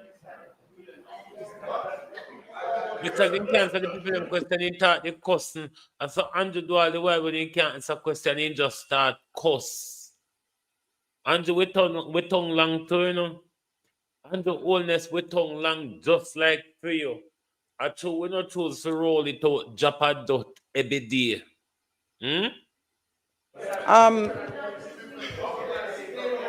Member from St. Catherine and Northwest, and the member from Portland Eastern.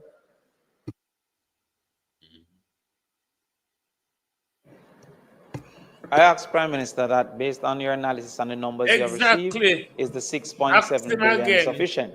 And if not, what percent of what you think we need over the next 3 to 5 years is the 6.7 billion? Hold on, Prime Minister.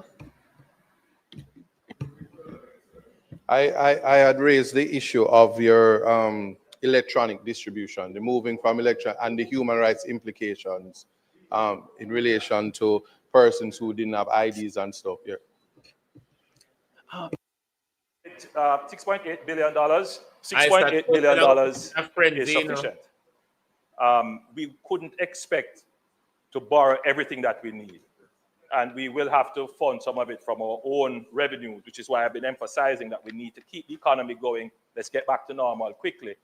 Though we do have this large envelope, I'm certain it's not going to cover everything, but it is far more than we have ever had, and it is certainly a significant part of what we will need.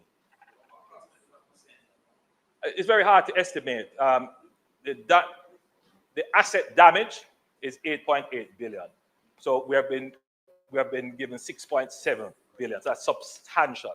Remember now, some of the asset damage is not on the account of government.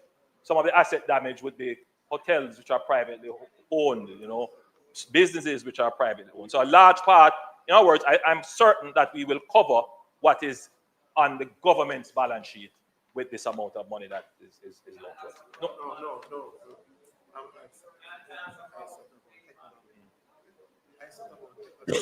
This government have no plan, no I would love to allow you. Nothing. However, there's a member on the government side who would like to ask a question after the questions were responded to, and it is not being allowed. So I will turn over to House Leader. House. Julieta Shield Andrew. House Leader, I would. And I'm saying to you that there are persons who want to start another round of questions. So, must get question about it. I said House Leader, so you notice you? House Leader, next statement by Minister. I such question. The member from Portland Eastern. He asked. Yeah. So Prime Minister was to respond. He asked his as well. He asked his as well. The member from Portland Eastern asked a question regarding whether the human rights of persons will be respected when we transition to the mainstreaming of the relief effort. Yes, notice we use the term vouchers, both physical or electronic. And in our traditional standard way of giving social support, members, the persons who receive it, are required to have some form of identification. It is the requirement of our government that persons who are receiving benefits from the government have some form of identification. In this phase of the relief, that was not instituted. There was no request or requirement for persons to produce IDs. I am being clear. There was no directive from the government of Jamaica for anyone to produce any form of ID. I am not saying it didn't happen. I have heard things being said. I have not received any formal reports of that, but we were very clear to the agents, including the JDF, including the Ministry of Labour and Social Security. So you say the JDF gone rogue then just do things on their own. Prime Minister, sit down. Sit down. Madam Speaker, just to be clear. Prime Minister, sit down. In doing this, we always have a provision where we enable persons to be properly documented. As is the case with, for example, the Solidarity Program.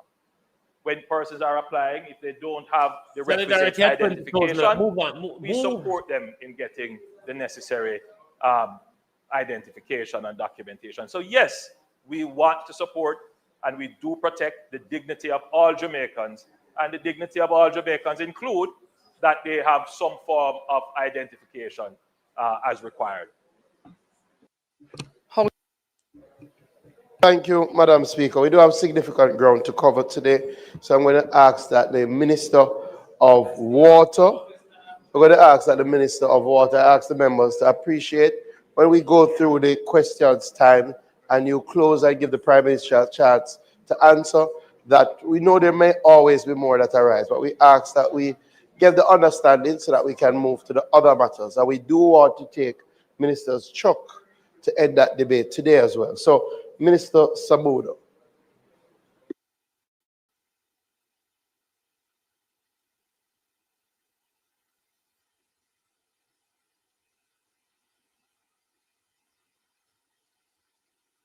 Andrew hijack favor.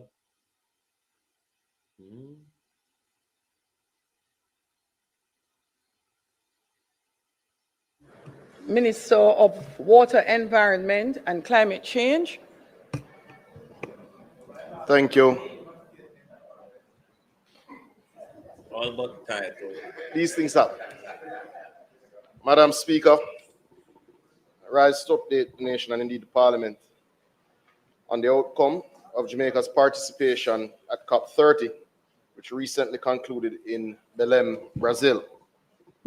Jamaica demonstrated our commitment to climate action with the ratification of the UN Framework Convention on Climate Change in 1995, the Kyoto Protocol in 1999, the Paris Agreement in 2017, and the Doha Amendment of the Kyoto Protocol in 2020.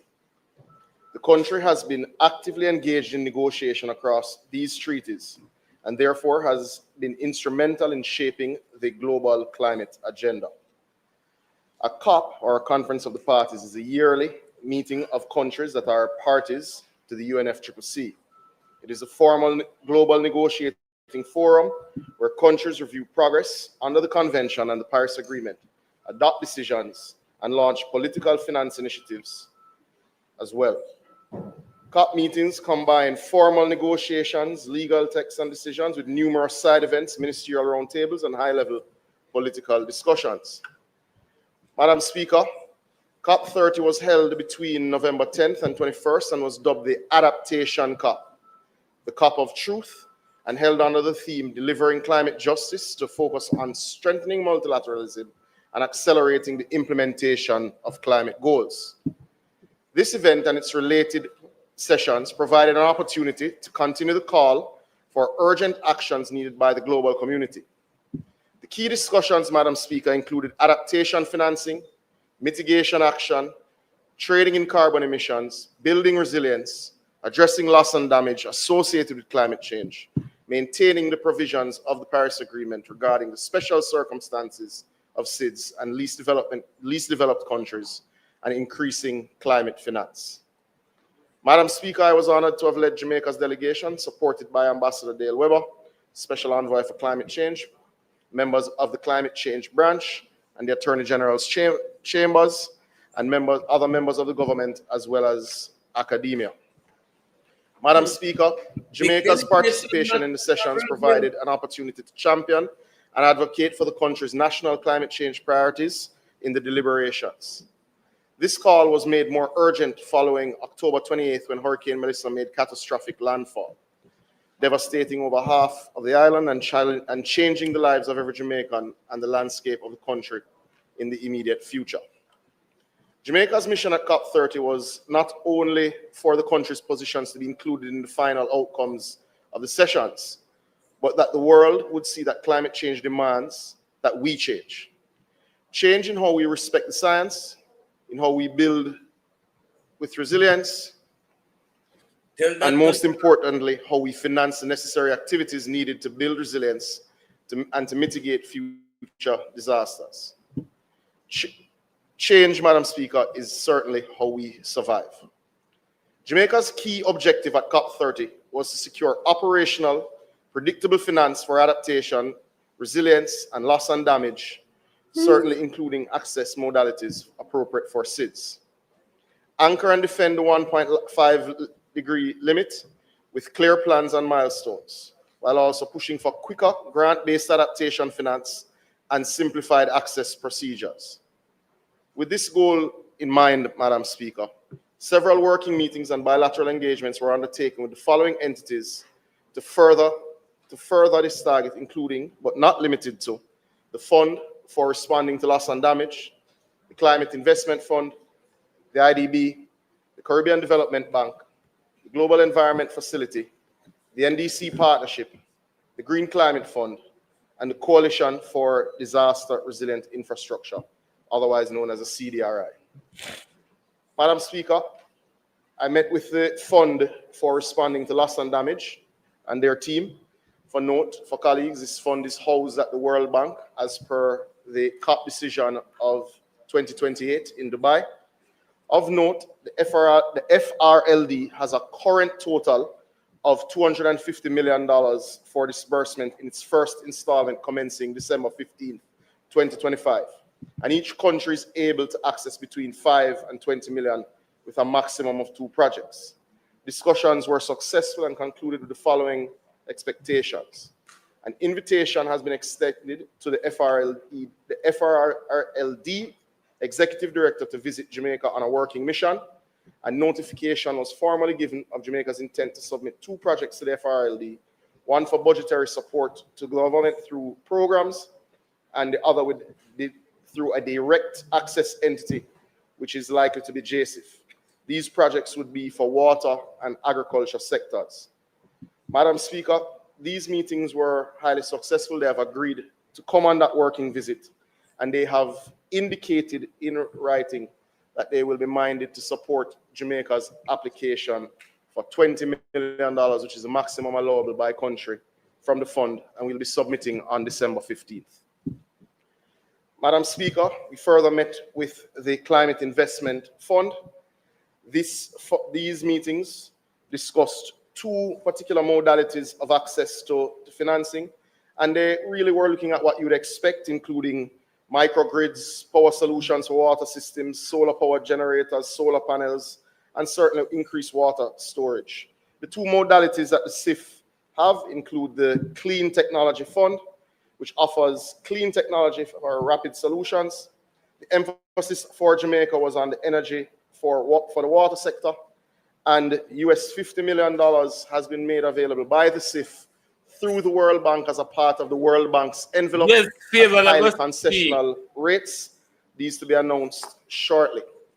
The second modality discussed with the CIF included the PPCR project.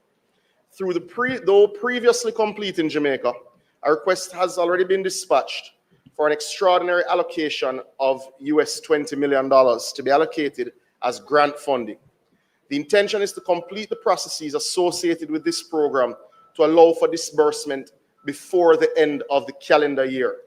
The implementing partner for this project is the IDB, and the project will be managed locally by the PIOJ and will obviously include climate resilient projects in the agriculture and water sector, as the PPCR project would have been designed for and should be known to members on the other side as it would have started in 2014. Additionally, Madam Speaker, we would have engaged with the GEF, being the Global Environment Facility. We would have had a working meeting with Carlos Manuel Rodriguez, their CEO, of the GEF. And from that meeting, we have received confirmation of a grant of an initial $3 million US, Madam Speaker, to assist small-scale farmers and the fisheries sector. ProPlan, high-quality nutrition for your pet's lifelong well-being. Developed months. Madam Speaker, I have already engaged my colleague, the Minister of Agriculture, and will form a project working group to finalize a submission ahead of the December 2025 board meeting. This submission for the first $3 million will be around restarting the fisheries sector, certainly in Black River.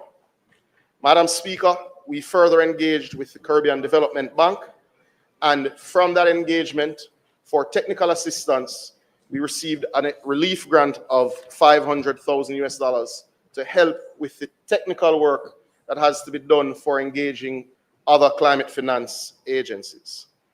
We also would have engaged the NDC partnership. The NDCs, for those who are not familiar, refer to the Nationally Determined Contributions. It is a mechanism under the UNFCCC. Jamaica would have previously co-chaired with the UK government the NDC partnership. We would have received commitment for significant technical assistance through the NARA Prime Minister, and they will be assisting us with further submissions to the GCF and other funding bodies. The Coalition for Disaster Resilient Infrastructure, which is primarily funded by the Indian government, has also committed significant technical support. This support will be in the NARA and will ensure that we have sufficient technical leads, meaning engineers, architects, etc., for the work that we'll be doing. And this will assist us with bilateral proposals, especially to the Indian government, who have already indicated their own support. Madam Speaker, this is to be noted that these funding mechanisms that have been outlined are separate from the GCF. The GCF, Madam Speaker, is the largest source or mechanism related to climate finance globally. Further discussions are continuing with the GCF. Of note, we have confirmed 2 working visits with GCF executives to finalize submissions to the board that analyzes GCF projects. Currently, we have passed the technical review stage for over $170 million US of projects that are scheduled to go to the GCF board over the next 2 cycles, meaning the March board meeting and the June board meeting. We expect to complete that work through their 2 technical working meetings. Madam Speaker, the Jamaica delegation to COP30 successfully advanced discussions with key international partners, securing significant financial and technical support opportunities for climate resilience and post-Melissa recovery. The meetings resulted in potential commitments for additional grants, significant offers for concessional loans through the World Bank envelope, and technical assistance. The outcomes position Jamaica to attract, as you would have heard in the breakdown, additional financing, a financing mix of US $93.5 million. And to the leader of the opposition's point earlier, that is $23.5 million in grants and $20 million of drawdown from the Loss and Damage Fund, with $50 million being absorbed in the World Bank's. Yes, correct. And as I said, we have passed the technical review stage of over $170 million of grant financing review from the GCF, which we expect to go to the board in March and in June based on the respective projects. Madam Speaker, to provide greater oversight and to drive the process of accessing the funds mentioned, the government will be establishing a climate finance committee comprising members of the Ministry of Water, Environment and Climate Change, Ministry of Finance and the Public Service, the Ministry of Economic Growth and Infrastructure Development, the PIOJ, and the Development Bank of Jamaica. Madam Speaker, Jamaica must continue to advocate in forums such as COP30, because the world must indeed keep the 1.5-degree target alive. Not as a slogan, but certainly as a lifeline. Because for us, it's not about politics or pledges. 30 seconds. It's about people, our farmers, our fishers, our children, and our right to a prosperous future. Thank you.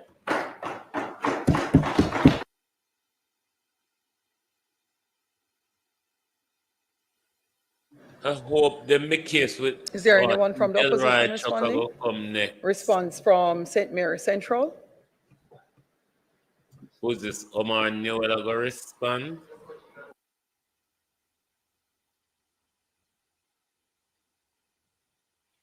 Omar Newell, the Shadow Minister for Water.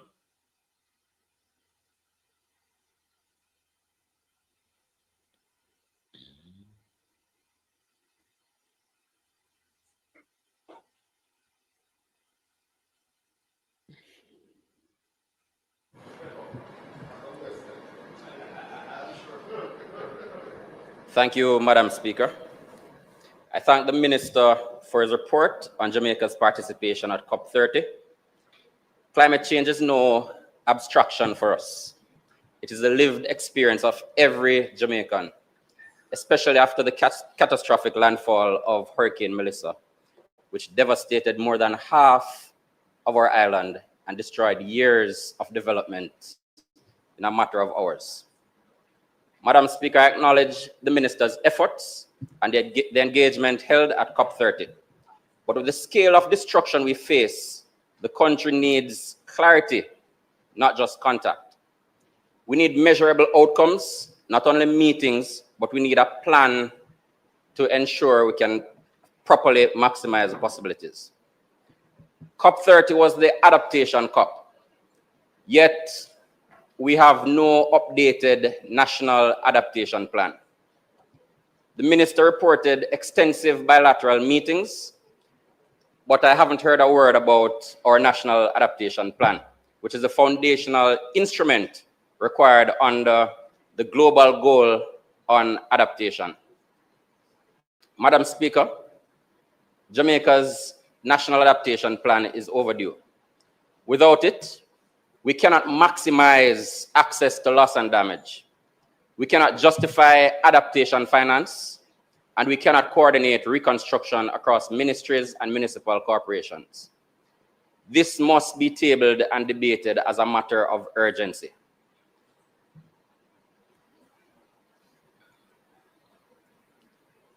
I quote the IMF's assessment of Jamaica's preparedness.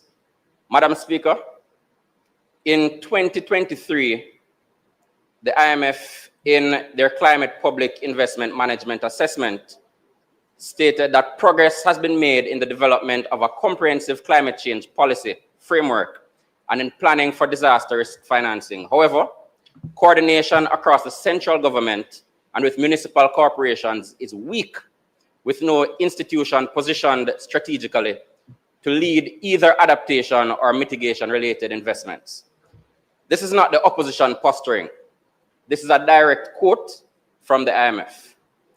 It underscores, Madam Speaker, a structural weakness that the Minister's presentation does not address. And now that Jamaica has access to $6.7 billion in reconstruction financing, coordination is not optional. It is urgently required.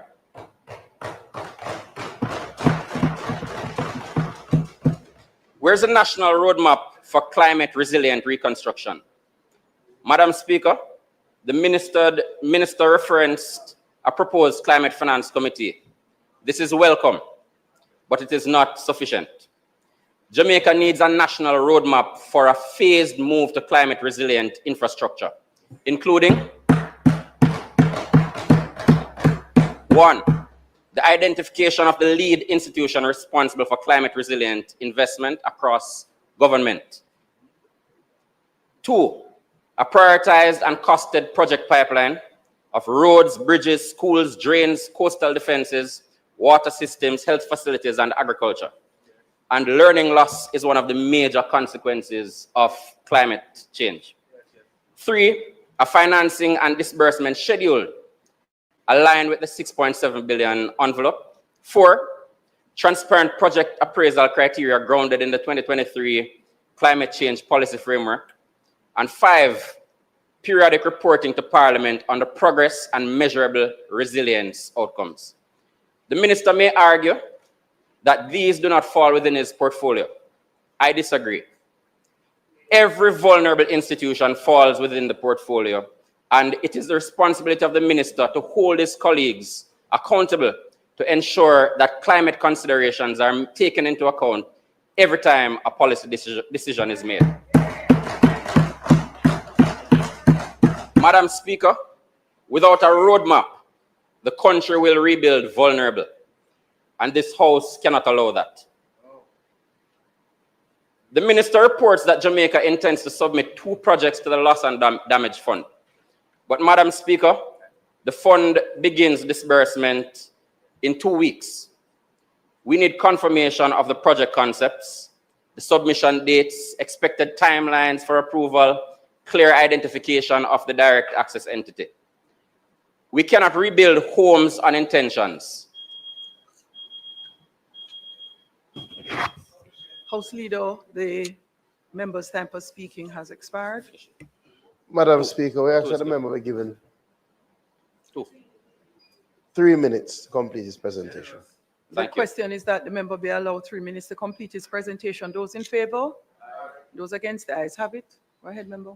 Madam Speaker, the minister ended his speech by saying climate action is about people, or farmers, or fishers, or children. On this side, we're in full agreement. Yes. That is why we ask, how many schools will be climate-proofed this fiscal year? Yes. How many microgrids are we looking to install? Yes. How many water systems will become climate resilient? How many farmers will receive support and by when? Yes. Which communities will receive coastal protection? Yes. None of these details were outlined in the minister's presentation. Madam Speaker, we welcome Jamaica's participation at COP30. We cannot simply attend, though. Jamaica must benefit from COP. And I note the commitments coming out of, which amount to about 7% of the required resources to rebuild. With the largest reconstruction package in our history before us, we deserve a clear plan, clear timelines, clear leadership, and clear results. The opposition stands ready to work in the national interest to rebuild a safer, stronger, more resilient Jamaica. Not in talk, but in tangible outcomes felt by every Jamaican household. Thank you, Madam Speaker.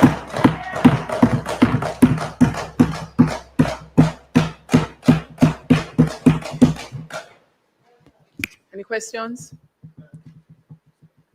Member from Port Royal East and a member from Westmoreland Central.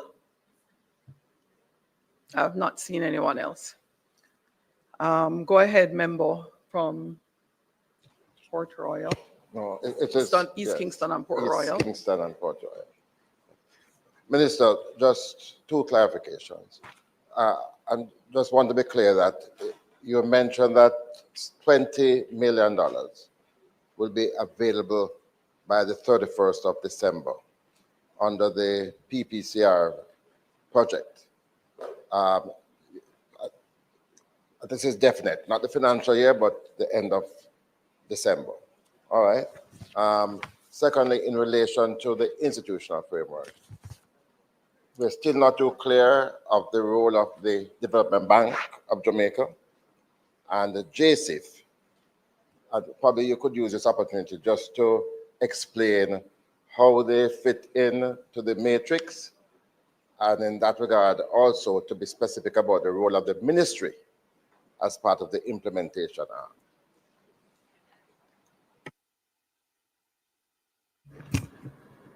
Next, member from Westmoreland Central. Turn your mic on. Thank you, Madam Speaker. Just one question, Minister. As it relates to the Clean Technology Fund, I notice it states that US $50 million has been made available by the CIF at DP concessional rates. It goes on to state that opportunities exist for Jamaica to obtain a portion of the funds as grants based on the exceptional circumstances of the Hurricane Melissa. What I want to know is what portion can we obtain as a grant, and what do we need to capitalize on the opportunities to obtain such a grant?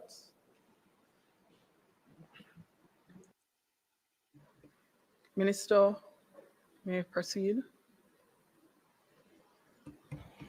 Thank you, Madam Speaker, and thank you, colleagues, for their comments and questions.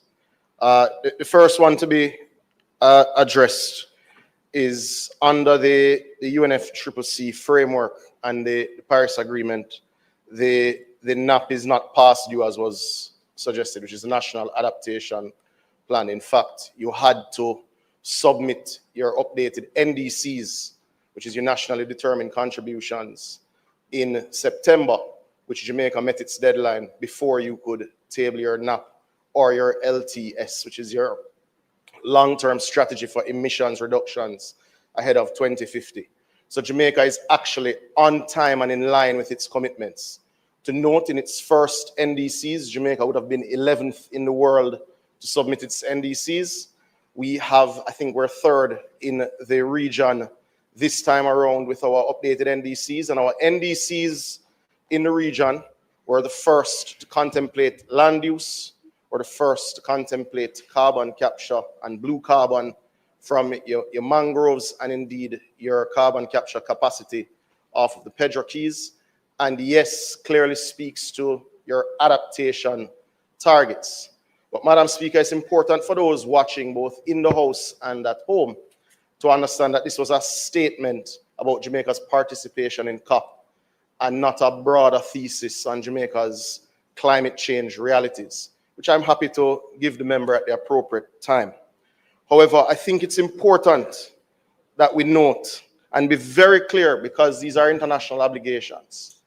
Jamaica will meet its NAP timelines and obligations, but Jamaica's NAP, being its National Adaptation Plan, will be better informed than the rest of the developing world, because Jamaica has spent the time to develop what's called the JSRAT, the Jamaica Systemic Risk Assessment Tool, where through a supercomputer, we've analyzed tens of thousands of data points and the entirety of Jamaica's broad-based infrastructure, meaning housing, the GPS grid, the water network, and we are designing our National Adaptation Plan based on a full analysis of all of our infrastructure weaknesses, of all of our sector realities, whether it is the agriculture or fisheries sector, whether it is our tourism sector.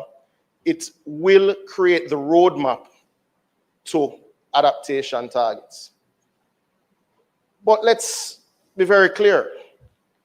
In our public investment appraisal process for infrastructure, Jamaica is the only country in the region that analyzes all investment through the climate lens. That happens now. That happens in the post-IMF era. That is just a reality. So we cannot suggest or accept any suggestion that we do not already contemplate climate risk in our national investment and in our queue of projects. Madam Speaker, Jamaica will complete its NAP. Jamaica will complete its LTS strategy. But to note, the climate policy that Jamaica has already tabled in this House outlines, I believe, pretty clearly the role of the varying entities in managing climate change. One thing to note, and it would have come, and the member from East Kingston and Port Royal should recall, in the Standing Finance Committee earlier this year, we did discuss the establishment of a climate finance unit to be housed at the Ministry of Finance, and that is going through its process now, which we expect to be complete at the end of the year. I'm not sure about the disruptions to work because of Hurricane Melissa, but certainly is projected to be done this year. To note, the Climate Finance Committee is to ensure there is no slip while that institutional capacity is being built at the Ministry of Finance. Now, the climate work that we do is undertaken by a number of MDAs, and that is not unique to the climate change space. The ministry does have coordinating authority for the subject area, but as with national security, which has varying agencies that contribute to the security of the nation, you have customs and revenue protection and FID at finance, you have the JDF at OPM, you have varying entities right across government that contribute to your security. Similarly, you have varying entities that contribute to your development plans through the lens of climate adaptation. That is not unique to this particular portfolio. Now, to note, yes, for clarity, the PPCR drawdown is available to us before the end of December. Now, why it is available to us is that Jamaica would have completed its PPCR project, but has a framework in place, meaning the steering committee, the implementing agencies, the oversight capacity is already in place, and the IDB is our partner, implementing partner on the PPCR project. So it doesn't require reinventing or resubmission of the framework to be able to draw down on the funds. Now, this is for resilience works that include water storage, water harvesting, climate smart agriculture, drip irrigation, those sorts of projects. So basically, we'll be re-engaging the project and moving to assist those who have been impacted the most. As it relates to JSIF and DBJ's role, I think you have to differentiate between their role through the GCF lens relative to their role in terms of their national mandates. DBJ, JSIF, and PIOJ are accredited entities of the GCF, meaning they're able to submit projects and receive funding and implement on the nation's behalf. In the context of the GCF, we expect the DBJ to house our blue-green fund, which will then mobilize funds much faster to small-scale projects throughout the country. We expect JSIF to do your infrastructure, integrated type projects, and we expect PIOJ to do your technical work in terms of overseeing the greening of the central bank, which, as you know, is complete, overseeing the ability to list green bond, the project that got the, sorry? Well, the new economy is green. And the management of the country will be green for a very long time, so nothing is wrong with that. But so that's the role in the context of the JSIF. But I think the mandates of DBJ generally are well understood. The mandates of PIOJ and JSIF are well understood. They have participation and membership on your climate advisory board, so they're fully aware of where we're going and what the risks are and what it is we undertake. As it relates to the question from the member from Central Westmoreland, the CIF CTF limits tend to be in the range of $10 million.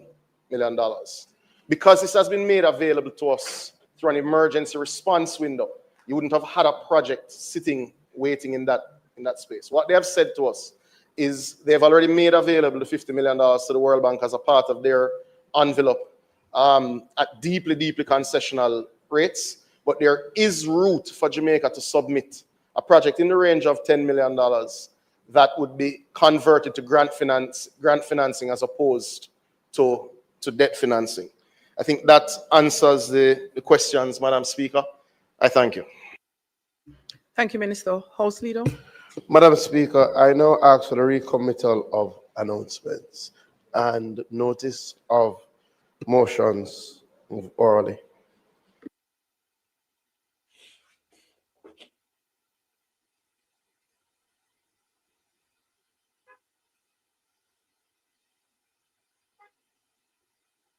Come on, Juliet, hurry up. Because I know we don't come about Uno. Announcements? Oh, sorry, the question. Members, the question is that we recommit announcements and notices of motions given orally. Those in favor? Those against? The ayes have it. Announcements? Also laid on the table are the following. Government of Jamaica Fiscal Policy Paper for the financial year 2025-2026, interim report dated 2nd of December 2025, and the annual report of the Office of the Public Defender for the year 2023. Thank you, Madam.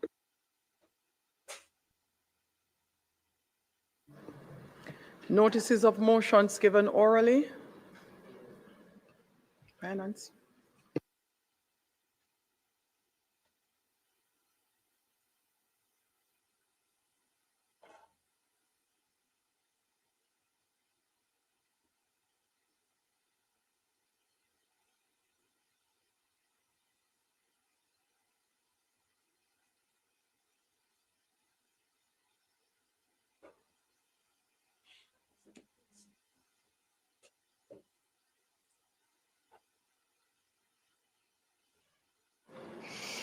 Appeal I didn't tell this evening. I favor shall come. Madam Speaker, I beg to give notice that at the next meeting of the House, I will move the following motion. Be it resolved that the fiscal policy paper for the financial year 2025-26 interim report as laid on the table of the House on the 2nd day of December 2025 be referred to the Public Administration and Appropriations Committee of the House of Representatives for consideration and report. Madam Speaker, I further beg to give notice that at a later stage today, I will move for the suspension of the standing orders to enable me to take that motion.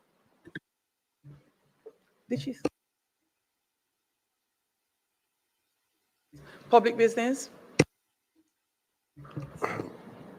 Madam Speaker, in public business, we will hear from the Minister of Finance as she tables the third supplemental estimates.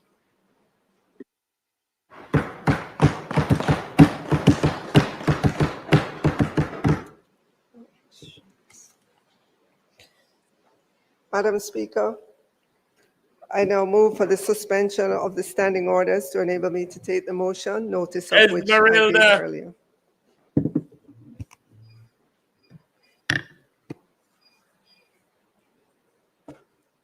Minister.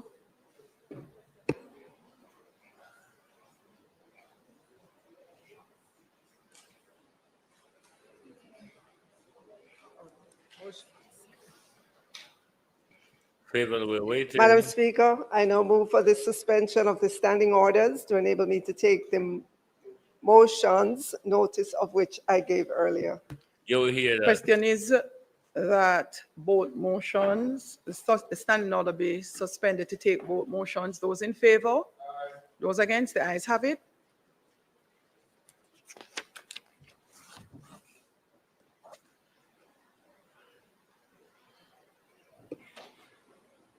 Yes, Minister, you may commence. Okay.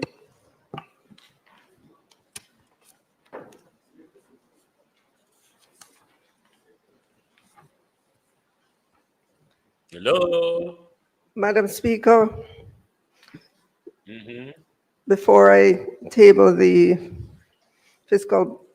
before I refer the third supplementary and fiscal policy paper, interim fiscal policy papers to the PAAC, I'd like to make some comments.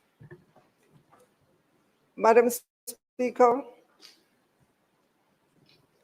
Alan Gerhard, who was a meteorologist at the National Oceanic and Atmospheric Administration for 35 years and helped forecast some of America's largest weather-related disasters, including Hurricane Katrina and the 2011 tornado outbreak in the southeast of the US, said, "It is not hyperbole," meaning it's not exaggeration, to say that Western Jamaica experienced something near to the worst tropical cyclone or hurricane impacts our planet can produce. Madam Speaker, he did not say it was the worst the Atlantic Ocean can produce. He said it was the worst hurricane impact our planet can produce. So, Madam Speaker, to the people of Western Jamaica, from Hanover to Westmoreland to St. Elizabeth to parts of Manchester to Trelawney to St. James, I say to the fellow Jamaicans there, we are so deeply sorry for what you and your communities have endured and the devastation you're facing. There are no words to properly capture what you have gone through. We are in awe of the resilience you're showing. Your strength is incredible. We stand with you and want you to know that this government is here to support you in rebuilding your homes, in rebuilding your. Write it down. Okay, if there's one AI site builder you need to meet, this is Dope Tech from Wix. Now, this whole flow is a. But most of all, this government is here to help you to rebuild your future. Thank you to the people of Jamaica, the diaspora, Friends of Jamaica, international partners, NGOs or CARICOM partners, countries of the world for the outpouring of support. Madam Speaker, I want to thank the World Bank and the IDB for their global rapid post-disaster damage estimation report. It chronicled every sector of the economy and gave us, in pretty rapid succession, the extent of the damage that we suffered. It also looked on a parish-by-parish basis, and we know now that St. Elizabeth, in terms of the damage, was the worst. 2.3 billion worth of damage. St. James was next at 1.8 billion, and Westmoreland at 1.4 billion.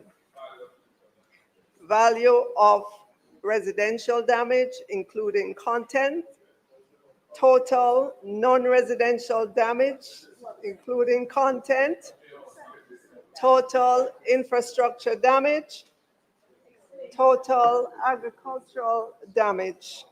That was what was included in that number. Of note, Madam Speaker, the damage assessment does not include the broader economic losses, which can be about the same or higher than the physical damage for infrastructure, residential, non-residential, and agriculture. So layered on top of that would be the economic loss in terms of business and other disruption of services. Madam Speaker, we can tally up the physical and economic damage. And by now, we have a pretty good handle on that. But Madam Speaker, the greatest unknown is the impact that the Hurricane Melissa has caused on the psyche, which is the soul, the mind, the spirit of Jamaicans who have lost their homes, their belongings, their communities, their churches, and their familiar way of life. In much the same way we are moving with haste to begin the reconstruction, we must include the mental well-being of our people in that process. Madam Speaker, that we are here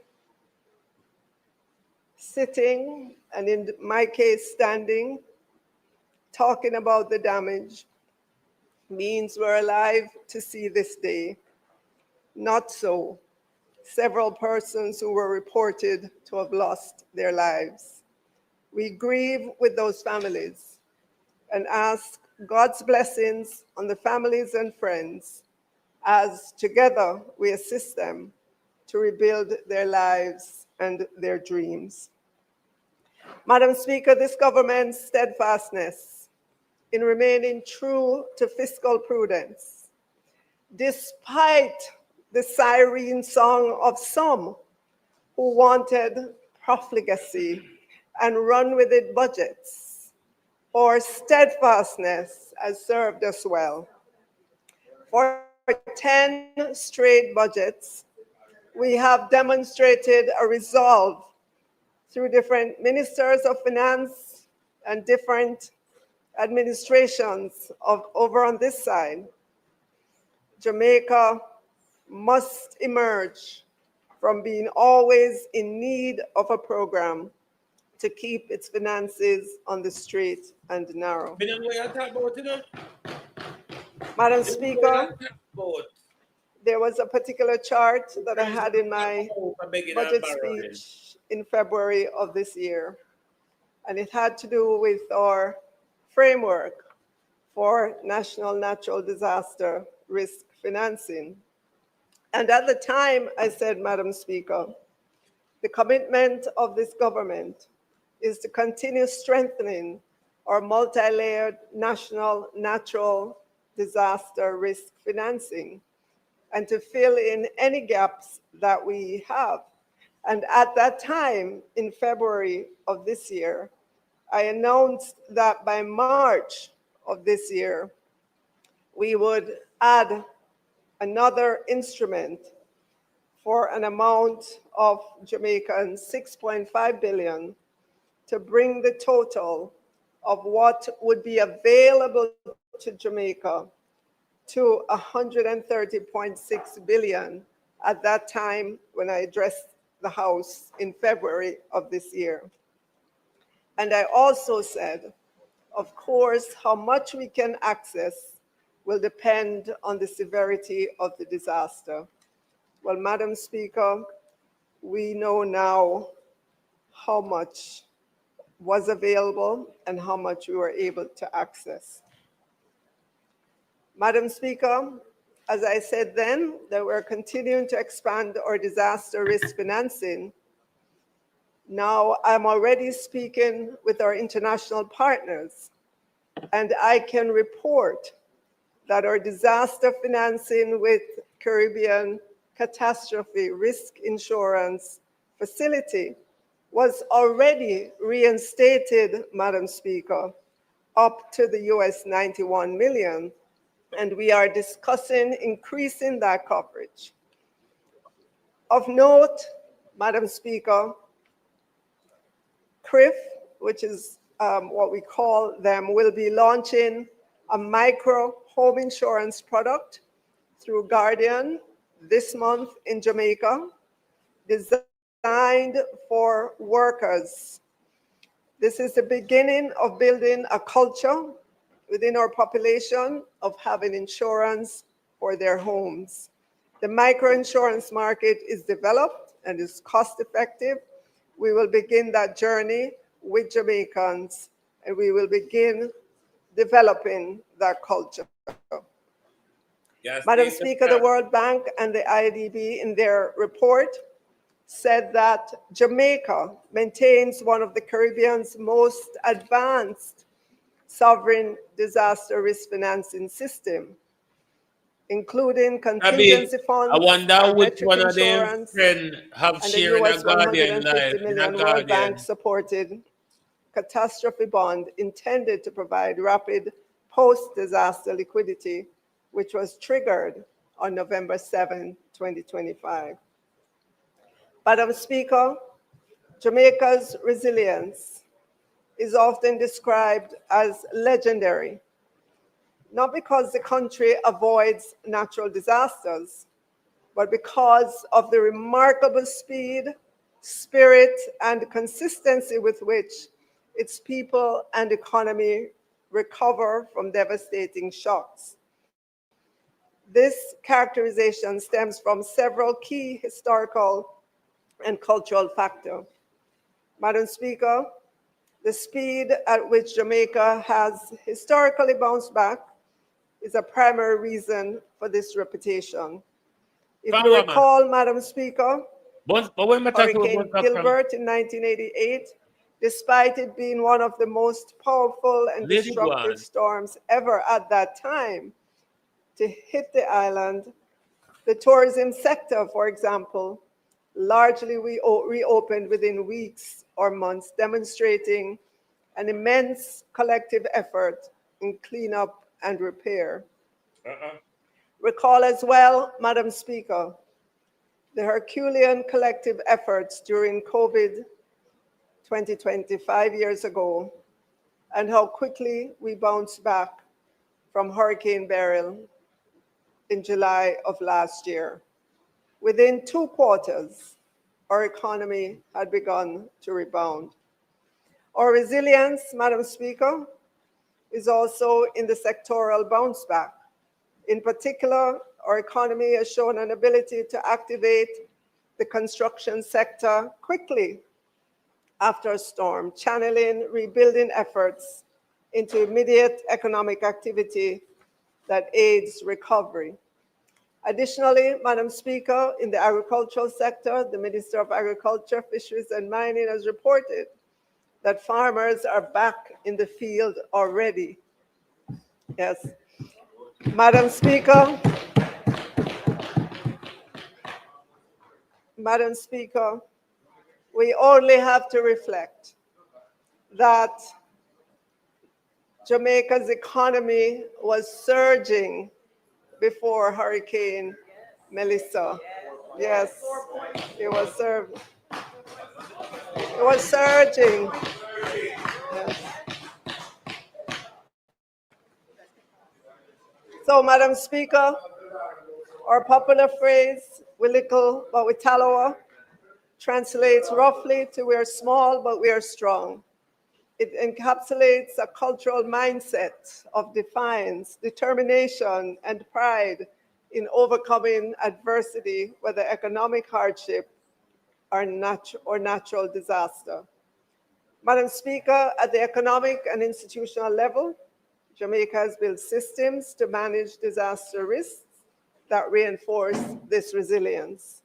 The government's continuous process of reviewing and improving disaster management plans and infrastructure standards show an institutional ability to adapt and to learn from previous events, reinforcing long-term resilience. Madam Speaker, the legendary nature of Jamaica's resilience lies in the combination of the indomitable spirit of its people, strong community bonds, rapid physical recovery times, and proactive financial management strategies for managing risk. I have no doubt, Madam Speaker, that all of us will come back from this. We will rebuild together. Madam Speaker, the Bank of Jamaica recently reported that Jamaica's gross international reserves remain robust relative to the assessing reserve adequacy benchmark.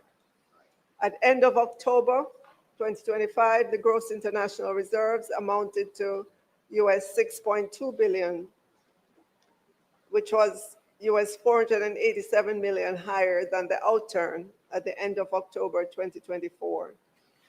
The central bank said that looking ahead, over the near term, gross reserves are likely to remain robust.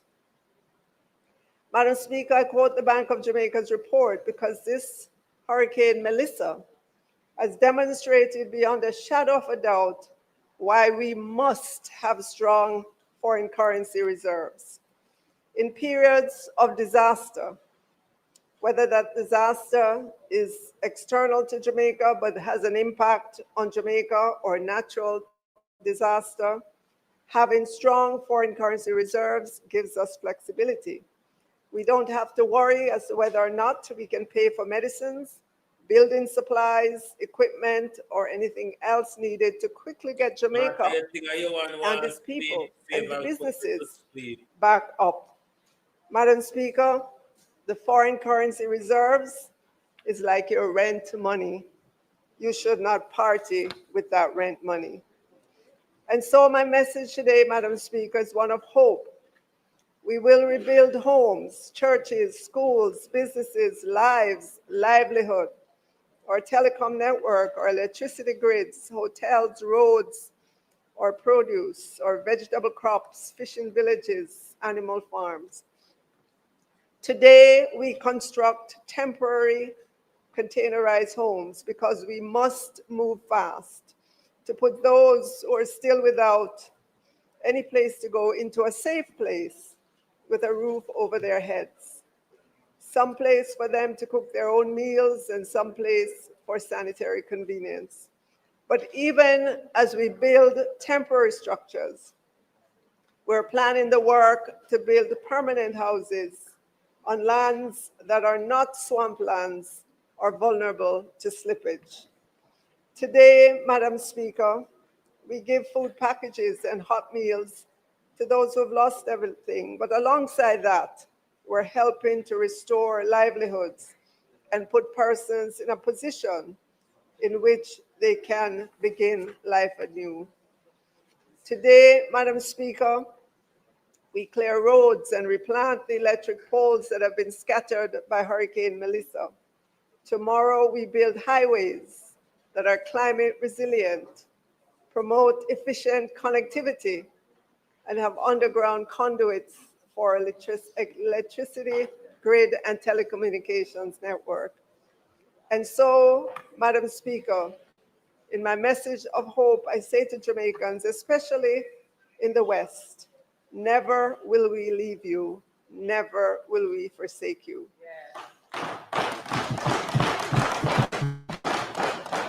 Madam Speaker, today I bring the third supplementary to Parliament to reflect the recovery, reconstruction, and resilience building that must happen, as well as the normal business to which we must attend. The good order of government dictates that the Planning Institute gives its estimate of GDP growth, and the Bank of Jamaica also gives its outlook for inflation, net international reserves, the balance of payment, the status of the financial sector. This information then becomes the basis for the Ministry of Finance and the Public Service to project the Hurricane Melissa impact on tax revenues, impact on expenditure, debt to GDP ratio, and fiscal balance among the important variables. This information then goes to the Independent Fiscal Commission that verifies that the impact of the hurricane on the economy is at least 1.5% of GDP, because that is the law that guides suspension of the fiscal rules. We have that report from the Independent Fiscal Commission entitled Validation of Fiscal Impact of Hurricane Melissa for the suspension of fiscal rules, fiscal year 2025-26. It states that based on the information provided by the Planning Institute of Jamaica and the Ministry of Finance and the Public Service, the fiscal impact is estimated at 5.3% of GDP over the period fiscal year 2026 to fiscal year 2029-30. Let me read that again. The fiscal impact is estimated at 5.3% of GDP over the period fiscal year 2025-26 to fiscal year 2029-30, well above the legislative threshold of 1.5% to trigger suspension of the fiscal rules. As such, the order, which we will take today, subject to affirmative resolution, will permit the fiscal rules to be temporarily suspended for at least an initial period of 1 year. This is how the law states it. If it warrants an extension, then the Ministry of Finance and the Public Service will present the case. Madam Speaker, our international partners have rallied to our support with a major package of financing and grants. Of that amount, US $2.4 billion is targeted at the private sector for major projects. We thank our international partners. The swift coming together was only possible because of the confidence they have in the economy and the government of Jamaica. This is a huge vote of confidence, Madam Speaker. And we will use the funding for growth-inducing capital expenditure, the kind that ensures we get productivity. I know that Minister Samuda is ready for that water and sewage distribution system to accommodate massive tourism growth, increase in the quantity of reliable water to Jamaican households and our agricultural sector. I'm sure all of us who have traveled to Western Jamaica noted that the highways have stood up, and Prime Minister is ready to continue creating our resilient road network and digital infrastructure with access to affordable broadband so that our schools and our homes, our schools can be fully equipped. In all of this, Madam Speaker, there are lessons for disaster risk financing and stable macroeconomic policy framework. And the main lesson for disaster risk financing is to plan in advance by using a combination of pre-arranged funding tools and risk transfer mechanisms like insurance to respond more quickly and predictably to disaster. It also teaches that a single instrument is insufficient and that strategies must be layered to cover different risks and response timeliness.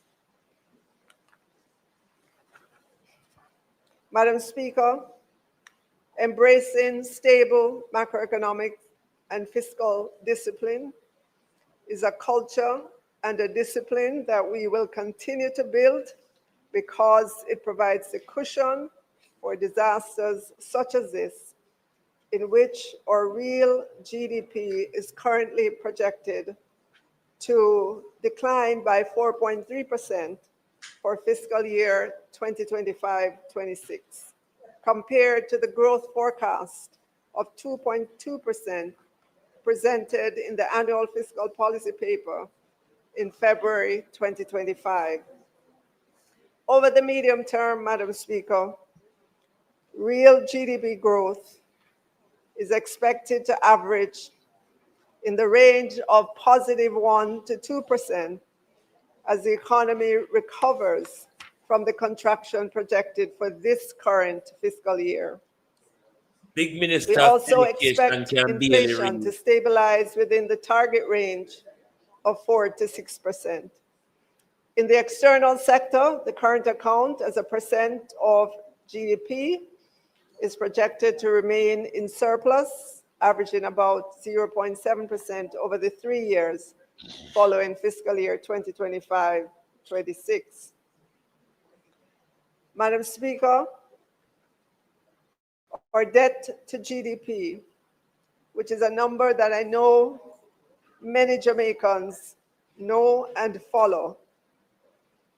Our debt to GDP is projected to increase to 68.2% by the end of this fiscal year. So I want to say, I know that there are some persons who call themselves economists or analysts who jumped out. Yes, aroused that high John Crow. Those projections were way off the mark, and they do not resemble anything, that looks like Jamaica. Madam Speaker, if you recall, we ended fiscal year 2024-25 at 62.4% debt to GDP and was on a path to be at 60% by the end of this fiscal year, which is 2 years earlier than planned. In the medium term, starting with fiscal year 2026-27, we project that the debt to GDP ratio will begin again to decline, and we're expecting to see that at 66.1% and then to 63.8%, followed by 63.4% in fiscal year 2028-29, and settling out at 64.2% by fiscal year 2029-30. 64.2%. She don't understand what she reading.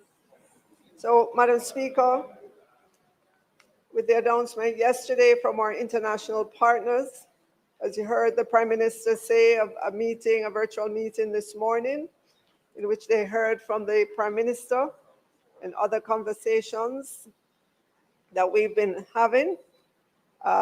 In time, we will get the specifics of those facilities. And I want to point out, because I'm sure there's a temptation, or I shouldn't say the temptation, I'm sure that those who are not familiar with how you calculate debt to GDP, they're just going to take the $6.7 billion and convert it and said, wow, this goes on top of the debt stock. But that's not so. With our international partners, there is the period of deciding when you take on these loans. It's not the same as going to the international markets, where if you go for $500 million, you get $500 million and you have to put it on your balance sheet. It's a different process with the international partners. So we will be able to manage our debt to GDP. Yes. Exactly, Prime Minister. We manage it. Yes. So, Madam Speaker, for those who are speculating about what funds we have received thus far, we've been utilizing most of our own funding, as well as what we've received for insurance proceeds.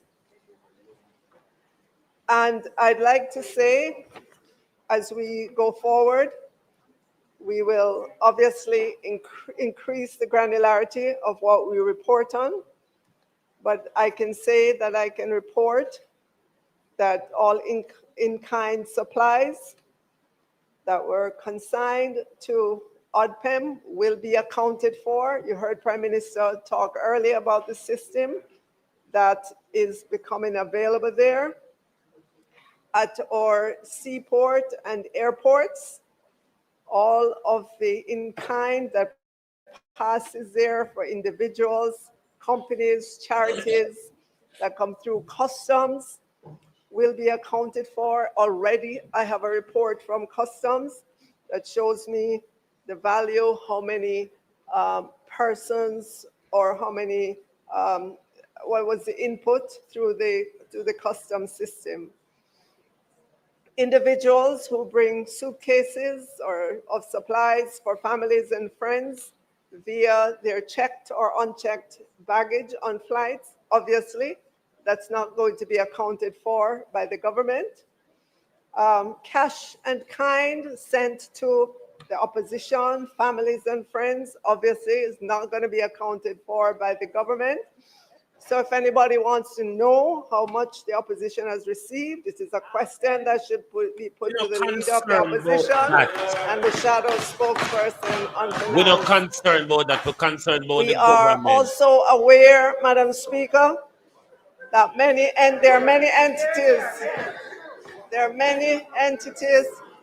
There are many entities that launched various platforms to bring in funds to help victims. There was no requirement for those private entities to pool their funds with those that came into government. We applaud the private entities, but those are not funds for which the government can account. Madam Speaker, turning now to the third supplementary. In addition to the normal running of government, for which additional amounts are provided, in the third supplementary, Madam Speaker, is Hurricane Melissa response and relief, $29.3 billion or 142 million US dollars. The Ministry of Economic Growth and Infrastructure Development will receive the largest share at $7.2 billion for road infrastructure and procurement of 3,300 containerized folding units of housing. The Ministry of Local Government and Community Development has been allocated $4.6 billion to help with post-hurricane relief efforts, fund the National Solid Waste pre- and post-hurricane cleanup, And it has gotten some support as well to the municipal corporations in that allocation. The Ministry of Tourism will receive 3.4 billion to support recovery of the tourism sector. As you know, many workers have been let go. Is that a good word, Minister? We don't know. So AI, I've always wondered, what data were you trained with? Ooh, that's private. But you help us make decisions for a company. Yeah, when you need transparency from your AI models, you need Red Hat. Keep your options open. 这已经不是第一次了。我师父从小教我，咱们江湖中人不要总是。 sector. And the Ministry of Energy, Transport and Telecommunications, 1.5 billion. Lots of repairs to government buildings and other critical infrastructure. Alongside those Melissa-induced spending is the government's own spending to keep government going. But Madam Speaker, that's the power of preparedness and fiscal discipline. In the face of nature's power, we are reminded of our vulnerability, but also the incredible strength of the Jamaican people. We thank those who rallied by our side, or the diaspora, or Caribbean brethren, the international financial community, the government and people of the many countries who did not wait for an invitation to help. They saw the catastrophe and rallied to bring whatever assistance they could. By standing together, supporting each other, and working as one, we can face any crisis with courage and rebuild our lives and our communities. Thank you, Madam Speaker. One to the bloggers and the entertainer, how you not talk about them? One to the vloggers and entertainer, you never thank them. St. Andrew Southeastern. Listen to Julia. Thank you, Madam Speaker. And Minister, could you circulate a copy of your presentation for us? It's easier to follow if we have a hard copy. My first question, when would you provide and table in the House the report from the Independent Fiscal Commission, which it was tabled? No, they are supposed to. They are provided a report. It's normally sent directly to the Parliament and then table here, which would affirm the suspension of the fiscal rules. So it has been sent to the House, because that information is important for certainly the PAAC and for us as an independent body to assess the information in the supplementary budget. The report and the order. All right, well, you can, when you respond, you can give me that detail. Okay, so so I'm asking for that to be tabled. You went into the debt to GDP projections for the next 4 to 5 years. Were these projections done prior to the announcement of the package of $6.7 billion US dollars? And if so, will you have to revise these based on the details of the loan grants, etc., which will be worked out? Can you indicate to the House when you'll be able to come back to the House to give us details of the $6.7 billion US dollar program, which was announced by the IFIs yesterday? Because it is difficult to have an informed discussion about the debts without knowing those details, without knowing whether there are moratoria on the loans, what the repayment periods are, etc. So if you can give me a time frame for that. And you mentioned growth-inducing capital expenditure. What is the government going to do differently now from what it has done over the last 4 to 5 fiscal years, where we have underspent our capital budget by significant amounts? We have had to reallocate the capital budget for recurrent expenditure and many other different things. So what is going to be different in this environment so that we can actually spend the very limited capital budget, which generally is only about, from central government, 5% of the overall budget, and if you add the public bodies, another 5%. So it would be important to understand what we will be doing differently to ensure that we spend the money so that we can achieve the economic growth that you project. You mentioned that the Independent Fiscal Commission projected a 5.3% GDP fall. Is that for this year only? And what is the projection for the next 3 or 4 fiscal years? Again, that's why it's important for us to have sight of that report from the Independent Fiscal Commission. And we recognize that this budget, the supplementary, is, given the circumstances, not the normal run-of-the-mill supplementary. And as such, for us to be able to properly analyze it, we would need all that data, and certainly PAAC, which is meeting tomorrow, would benefit from that information for that informed analysis. Thank you.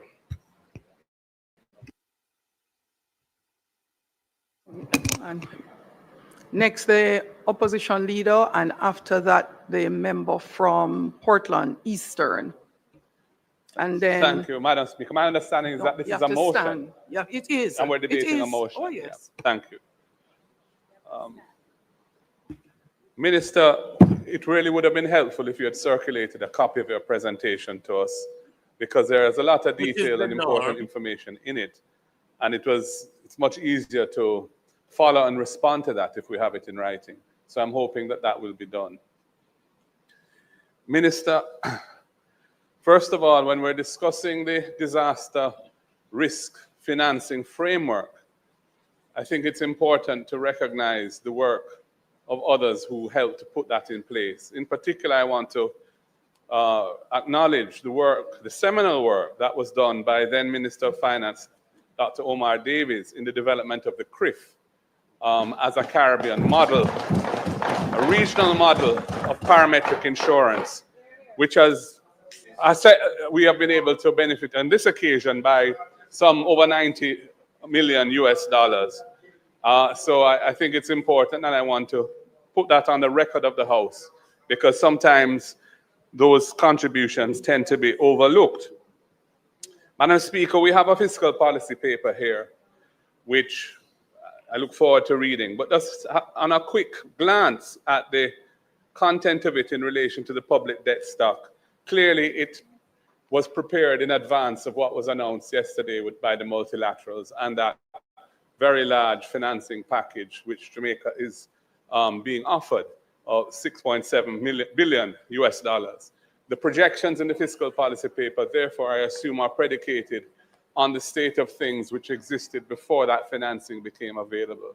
And so I join and endorse what the shadow spokesman for finance has said as to the need to see updated projections around those debt to GDP numbers, and indeed our growth numbers, given the additional resources that will be taken on board to finance the recovery.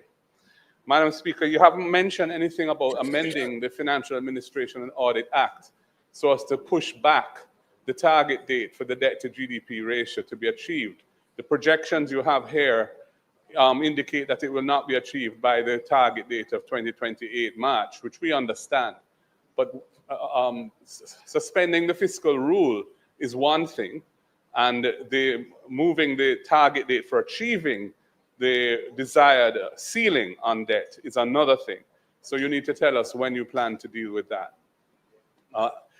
Madam Speaker, I'm hoping that the report that the PIOJ and the Fiscal Commissioner, I believe it is, has prepared, which is a basis for the order that you're seeking to bring here for approval to suspend the fiscal rules, be made available to us so that we can understand the background of this request. Obviously, we're aware in general terms of the background because we are fully aware of the mayhem caused. But it would be good to see the technical analysis and the supporting analysis that has taken place by those persons entrusted by our law for the recommendation that the necessary parameters have been met to justify a suspension of the fiscal rules. And I hope in the interest of transparency and good governance that we will see those documents. Madam Speaker, as I have indicated earlier, we are going into a new era where Jamaica has this massive recovery to finance and is taking on a huge financing package to do this. That financing package is largely debt financing, preponderantly so. The Prime Minister indicated that there are shovel-ready projects, or at least approved projects in the pipeline that private sector investors can get behind, and that would be supported by the private sector financing bodies that are affiliated with the World Bank and I think the IDB. And that's fine, but the actual investors who are going to take the risk of making those investments have to be identified. And that is why I'm saying that 2.4 billion is not assured. And we want to hear more about what projects and what investors are going to be coming to the table to undertake those projects and make sure that that component of the 6.7 billion is in fact real. So, Madam Speaker, there's a lot that remains to be explained to us. We don't know any of the terms of this proposed borrowing, the interest rates, the tenures of the loans, any moratoria on interest and principal. From the numbers that were tabled today in the supplementary budget, I can see that certain interest expenses are not going to be incurred. So I assume that means that those multilateral lenders have agreed to suspend the obligation to pay during this period. I'd like to know for how long that suspension is going to last. I don't think that Jamaica has natural disaster clauses in any of our borrowings. I'm not aware of that. That has been pioneered by Barbados in their bond offerings, and I believe Grenada also took advantage of that, that where an event of a calamity of this nature caused by some natural disaster takes place, there's a period of suspension of debt payments for the duration of the effect of the disaster on an objective basis. And of course, that releases significant cash flow to help fund the country through that period. I don't think we have that formally in our certainly in our bond documentation. I don't know whether there are any public sector borrowings from multilaterals that have it, but even if there aren't, from what I'm seeing in the supplementary estimates, the multilaterals have agreed to suspend some of their payments because we're seeing savings on interest payments in the supplementary budget from the multilaterals. Perhaps you could tell us a bit more about that as well. So, Madam Speaker, I look forward to more information on this proposed order to suspend the fiscal rules in the interest of transparency and good governance. Thank you.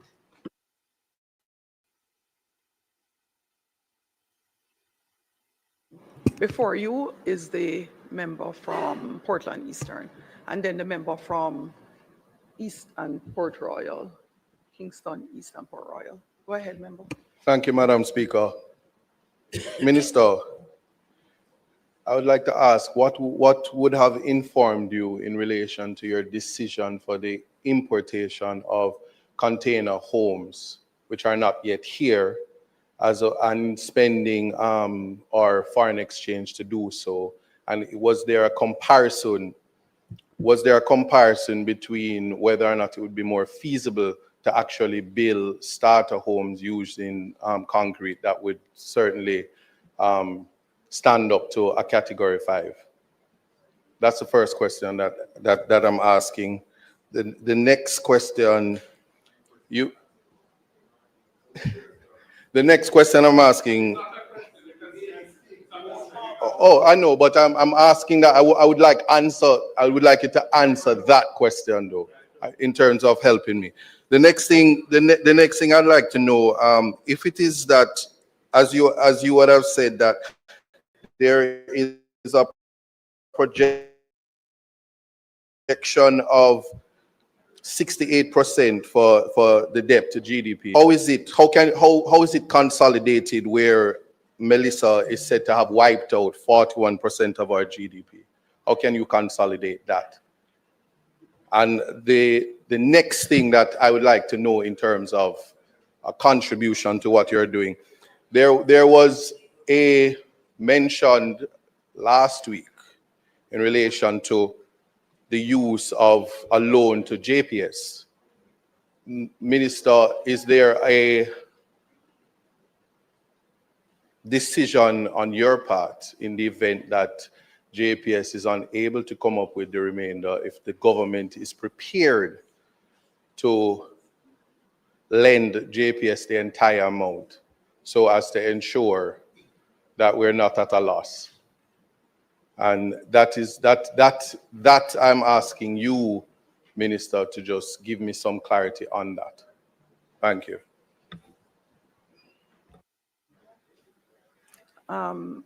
Members and new members, so this section is a debate on a motion. Nothing is wrong if you ask questions as well, but it's not quite question time. So at this session, you have a little bit more time if you have also come prepared to debate on the motion. Thank you. Madam Speaker, in relation to today's tabling of the third supplementary estimates and the acknowledgement that we really don't have a complete picture having regard to the announcements made earlier by the Prime Minister, is it reasonable for us to proceed with this debate for the third supplementary estimates? Aren't we quite likely to return very soon when the picture is far more comprehensive to have a fourth supplementary estimates? That's one point. The second point is that as we relax the fiscal rules, one of the institutional frameworks that we use to enable greater discipline in how we were able to manage the process to now was the establishment of EPOC, which was the body that enabled the government to keep on track. Is there any contemplation of such a body to be reestablished as we now move back into a higher level of debt to GDP?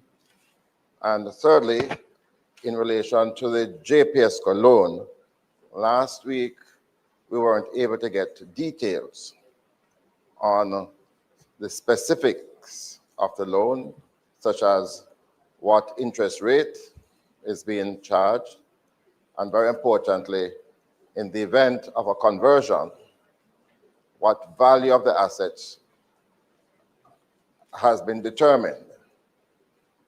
And I know the member from East Portland has already asked the question as to where the balance will come from, because the minister last week did indicate that the JPSO cannot go on the market to raise $1. And if in fact the amount of money is indeed 350 million, I gather that that has been lowered by 50. So if we are saying 300 million, where is that balance of 150 or so to come from to enable the JPSCO to have full restoration of all of the country by the February deadline, as the minister had indicated? We didn't get any details last week. Has that loan been formally signed? And if so, if you could reveal the terms. Right, and of course, which is a government entity that is going to be responsible for administering the loan, passing the money, and to account for it to this parliament.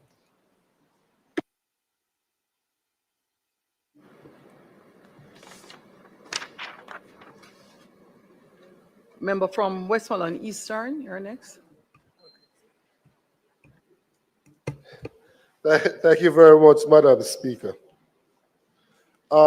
Minister, earlier you said that the damage is greatest in St. Elizabeth in relation to the monetary value. And I'm not debating that, because I suspect that is based on the assets that they had before and the damage to that asset that would give that. What I wanted to know was more about the number of persons that were damaged, because the fact that Westmoreland had a greater number of board houses would put a greater number of individuals being displaced, and the value of the board house would be cheaper than the more permanent structure. So it's easy to get a figure that suggests that the damage is greater in that parish. However, the impact may be greater, or from what I'm seeing, is greater in Westmoreland. And some, like St. James, would have hotels and those other things that clearly are more valuable, and therefore it's easy to see how they would have a higher cost. So the number of houses damaged, and that leads me into the point about the number of container homes that are being ordered. I think the Prime Minister had said 5,000 in an earlier presentation, either here or elsewhere. 5,000 for the container homes. But what is reflected here is 3,300. So, right. So my issue is that the assessments that are being done to determine how many persons have been affected, whether or not we have current numbers on that, because from Eastern Westmoreland alone, our estimate is that we have more than 5,000 houses that are totally destroyed, not damaged, totally destroyed. So the budgetary allocations that we are making, if we are making allocation for 3,300 containers, there has to be another allocation then that is looking at some other temporary solution to get these persons the dignity of having shelter over their heads. Because some of these persons are currently in some of the shelters and need to vacate so that we can get on with school. Because then we have a different complication of the learning loss that is going to take place if students don't have access to the schools.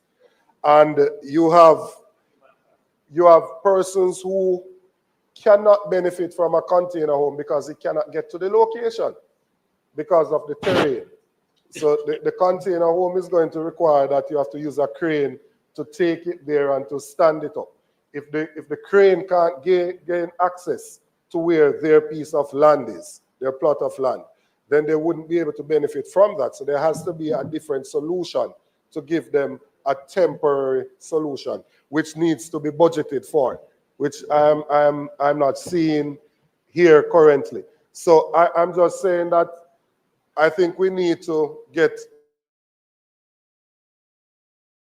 more up-to-date numbers so we can get what the true dislocation is of the persons in those 6 parishes. And then we can make adequate provision for temporary shelter for them, because it is a pressing issue.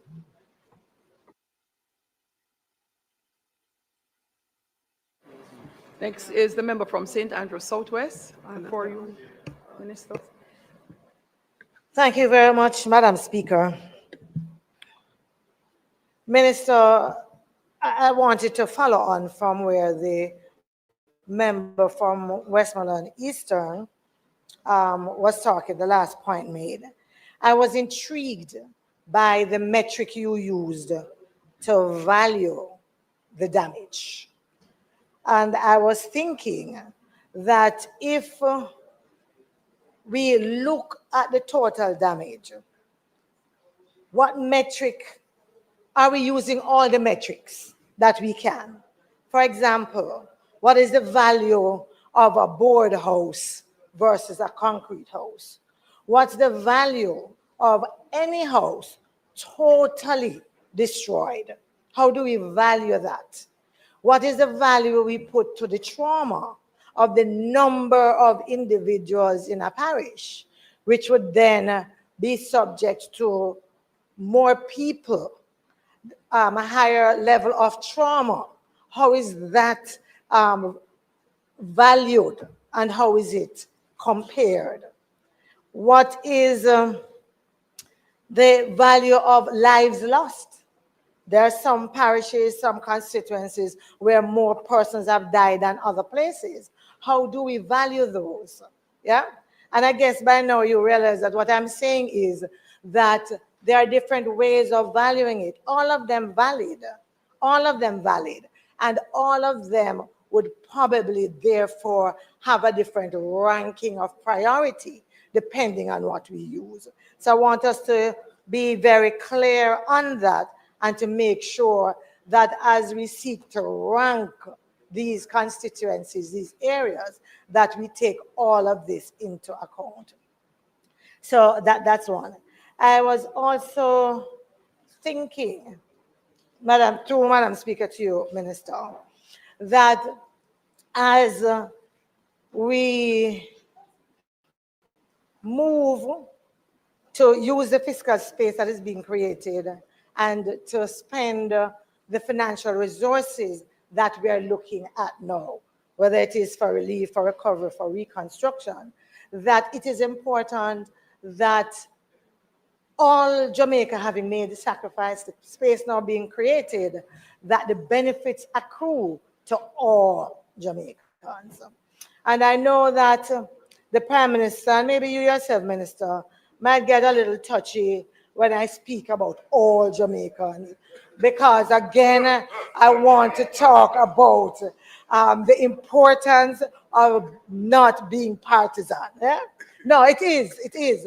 And believe you me, I'm going to talk about it every day until I believe that we have gone beyond that. And what I wanted to suggest as one of the ways of moving there is some form of self-reporting.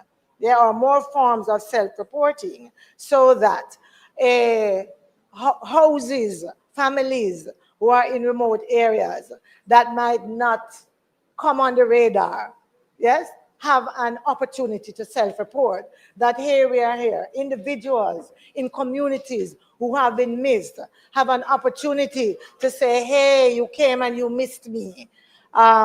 You know, individuals who are in their communities saw their neighbors being interviewed and assessed and what have you while they were good. So I believe that we need to make that known. I know that I think we need to make that known, more widely known. And I think we also need to make sure that it can be done through many ways, yeah, because we know what connectivity looks like in some places, yeah, that if you're going to rely on that solely, it might be difficult. But I think it's going to be important to make sure that no one is missed. And it is something really very dear to my heart. I say to individuals when I'm in campaign, I am going to talk on behalf of the PNP. I am going to fight for the PNP, but I am a Jamaican first. You nor anybody get to claim their Jamaicanness over my Jamaicanness. And I just want to make that clear. Yeah, I just want to make that very clear. Minister, as you were speaking, you spoke about the infrastructure improvement and so on. And you said that for some of these, that how the benefit will accrue to the tourism sector. I am hoping that...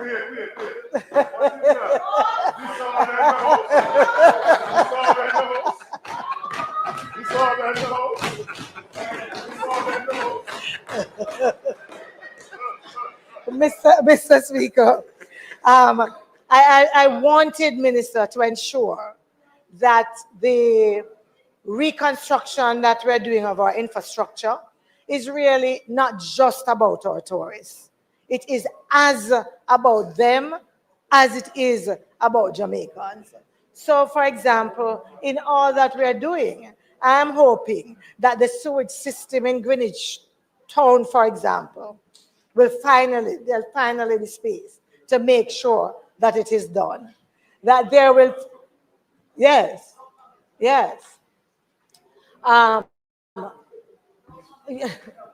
No, finally, no, because we are supposed to be building better and, yes, no, so I'm raising it because in 2025, Minister, I'm sure Minister has been to Greenwich Primary and knows the problem of sewage there and the smell in school.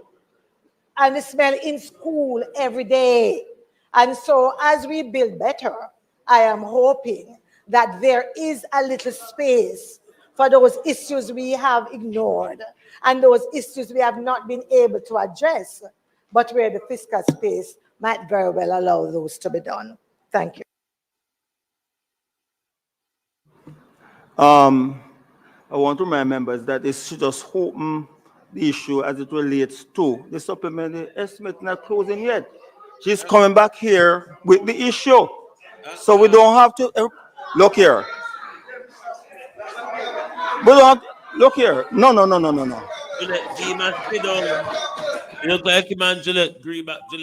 Your business is only using 20% of its data. You could look for the other 80%. The introduction of the supplementary estimate. It doesn't mean that every member has to speak on it. It's going, she asked for it to go to the PAAC tomorrow. That's all she asked for.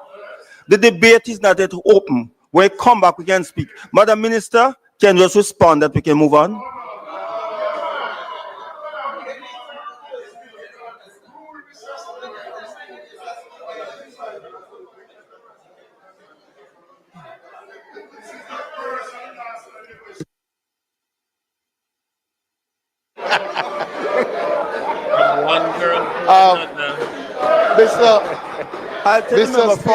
I'll take the member from Southeast St. Anne. Yes, and that's it.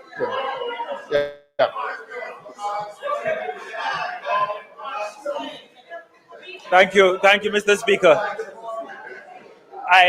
Madam Minister, Minister, there is a frustration among.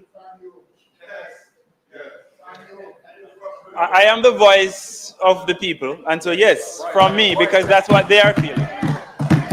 And that frustration, Minister, relates to in a constituency like mine and many of the rural ones that were not as affected. They want the opportunity to get back to work. They want the opportunity. They want the opportunity to be productive again, and they are not getting the opportunity to do so. So in constituencies like mine, we are still less than 60% in terms of the restoration of electricity. So the productivity and the standing up which we're talking about, we're not quite allowing those who can to do so. So when I speak of that frustration, it's because some of those industries, agriculture, which you spoke about quite eloquently, tourism, which you also touched on, these are the sectors in which they work, but they're not being supported to continue, even though where they live is not as affected as some of the other areas. And so I want us to give consideration to that, because there's a mental health, a psychological toll which this is taking, and which, as we talk about the effect, we should not only look at the 5 or 6 Western parishes, but we need to look more broadly, because the effects are far-reaching. In the supplementary estimate, in the fiscal paper rather, mention is made of the claims by some of the private partnerships, the public-private partnerships, including NMIA and SIA, arising out of the COVID pandemic. Member, so the question I want to ask whether... May I remind you that the debate is not yet open. She's going to introduce the stuff here. Look here.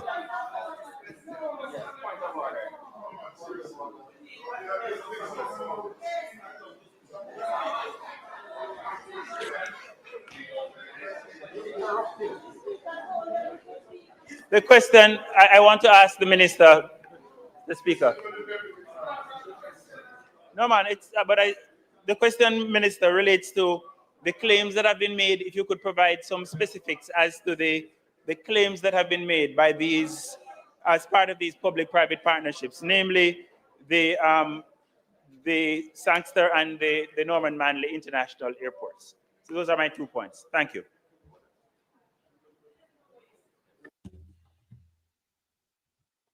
The speakership role globalist, I think he's in a acting position at the moment.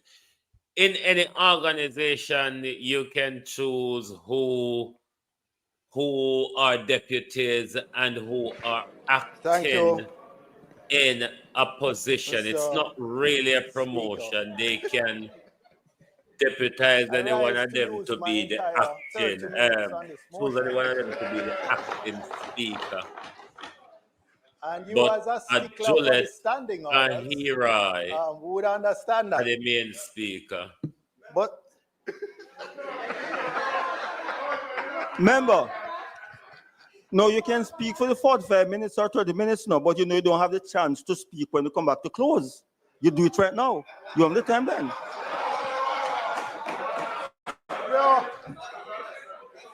no such thing. Yeah. So I want to know how you're going to stop me from speaking when I am the one tabling the PAAC report. If you tomorrow. attempt to do it, So you can't stop that. no, Father. I'll ask Yosley to name you. So don't go there.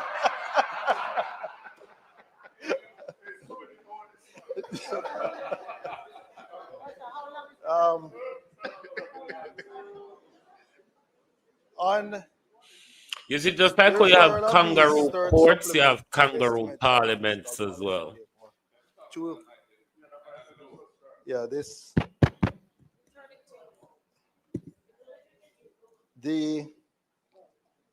it is an interesting coincidence that the subject I want to speak on is the same one that I was giving notice to ask questions earlier today, which was frustrating.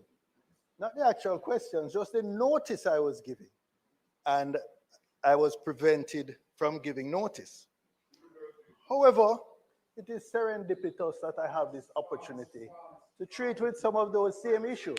Because I've noticed, Mr. Speaker, that the amount coming from the bauxite levy in each mentioned both in the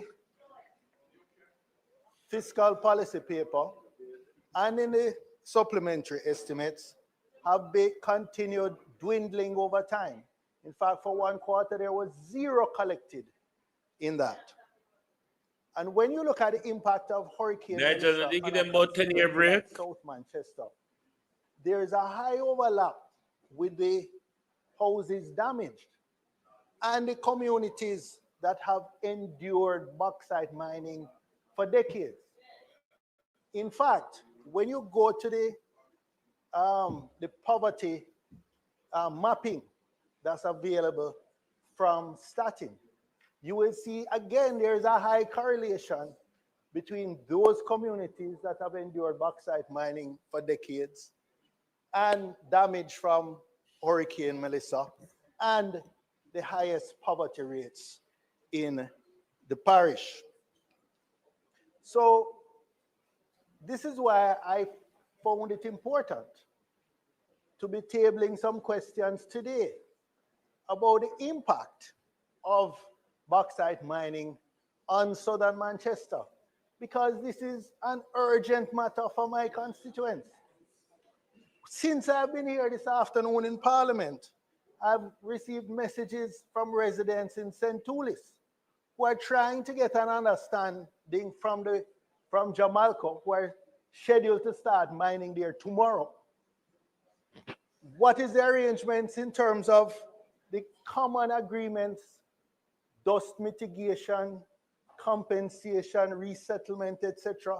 And because there's none, the company says they're just moving ahead, which is why it was so urgent for me to table some questions that the minister, I'm sure, would have answered earlier than the 21 days that the notice that I gave, because it can be done by agreement under the standing order. You see, another important issue, Juliet stifled this evening again.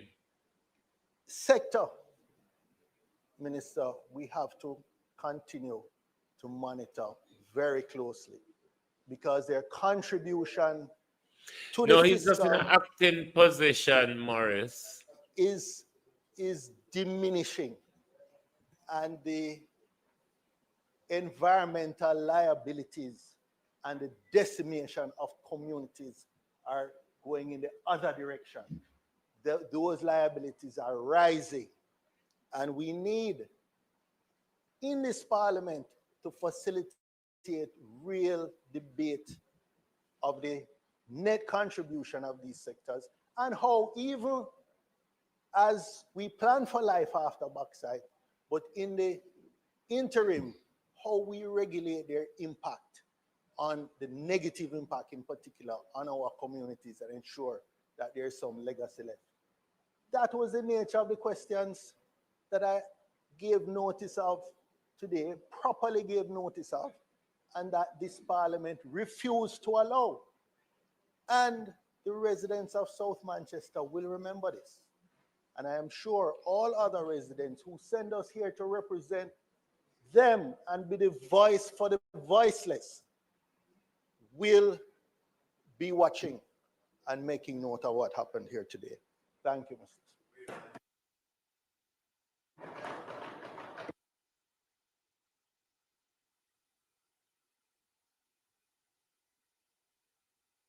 Mr. Speaker, just for completeness on a point of order, I believe that the member's assertion that he properly gave notice for the questions is Yes, false. Fred Green, he did. And is misleading Global, the if House. anybody He now want to says put he a was not penny allowed or to give two notice. in the Zelle or Both can't be PayPal, true. So you're free to I do. have to record that the member did not properly give notice. That is all, Yes, Mr. Fred Speaker. Green. He Thank give you. proper You are notice. correct. Minister.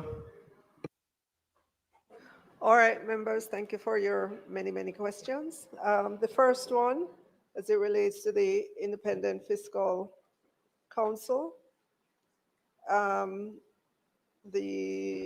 think the question was the negative 5.3% over the period. That's a cumulative number.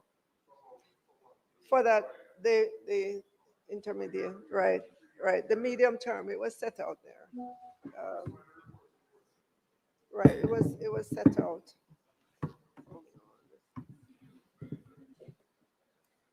20 fiscal year 2025 out to 20, right, 26. It's like the next 4 years. Yeah, 4 or 5 years. Hold on. I don't want to give you the wrong thing. But sorry, I'll find it and come back to you. Number of years. All right. And your next question had to do with tabling of the report, right? So I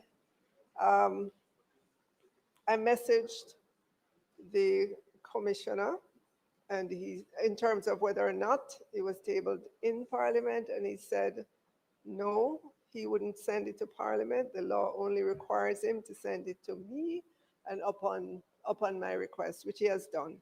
But I am prepared to bring to Parliament. There's a, yeah, I will make sure. Yep, no problem. No problem. Yeah. All right. In terms of the debt to GDP, that was calculated prior to the announcement. However, within that, there is some of that financing in the current debt to GDP. All right, there's some in there. And remember, as I explained earlier on, just because you hear 6.7 billion, it does not mean that that is going to come onto the books of the government in one fell swoop, right? Right. So the projects associated with that have to be determined over time, and as you draw down, it will come onto the government's books. So you have control over it. It's not, like I said, it's not like going to the international markets to raise 500 million, and the day you go is the day you get it, it's the day going to the books of the government.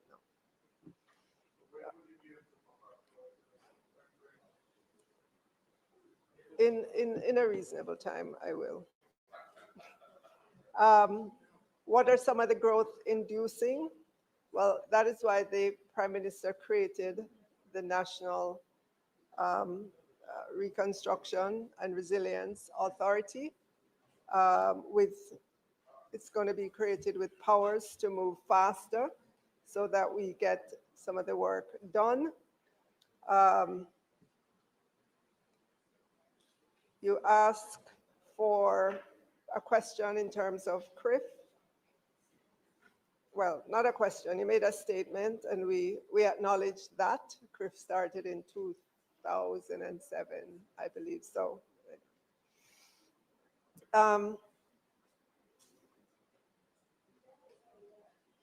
Right, so as I said again, we will table the report from the Independent Fiscal Council. I'll also add what we got from the PIOJ so that you have a full sense of what those two entities were saying.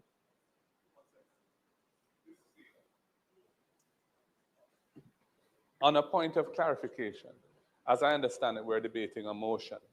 And I believe that motion is to approve an order, a ministerial order. Is that correct?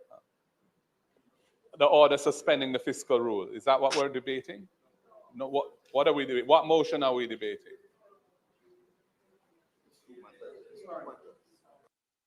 Yeah, so just for clarity, the order that we are debating is to table the supplementary. Clearly, it will be referred to PAAC, right? But that is the motion that was moved. Is just for the referral, the table which has to be referred, and also the fiscal policy paper, right, for both of them. So those two motions have been moved: fiscal policy paper and the supplementary estimates. We have not yet moved the motion in relation to the suspension of the fiscal rules, but that is the intention to do that today. It's done by affirmative resolution, by whatever order. Yes. Well, so that's why we haven't done it as yet. I just allow the minister to finish.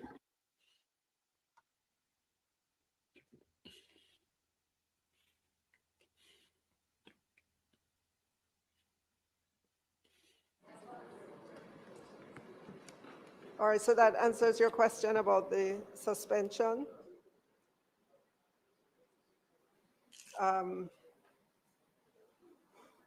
What would have informed the number of containerized homes? I know Minister Montague has been tasked with looking at different housing solutions. I would not want to answer that question, but I know that he has done a lot of work, spoken to a lot of different persons around that, and I am sure he will speak in due time, in due course, about this solution and how they will be distributed. I think the member from Portland asked about projection of 68% for debt to GDP. How do I compare that to the 41% wipeout of GDP? The 41% member is a measure of the damage relative to your GDP. It doesn't mean 41% of your GDP is wiped out, right? It's measurement versus the GDP for 2024. I gave you what our projection is for this fiscal year in which we are, and going into the next fiscal year, we're expecting the growth in GDP to resume.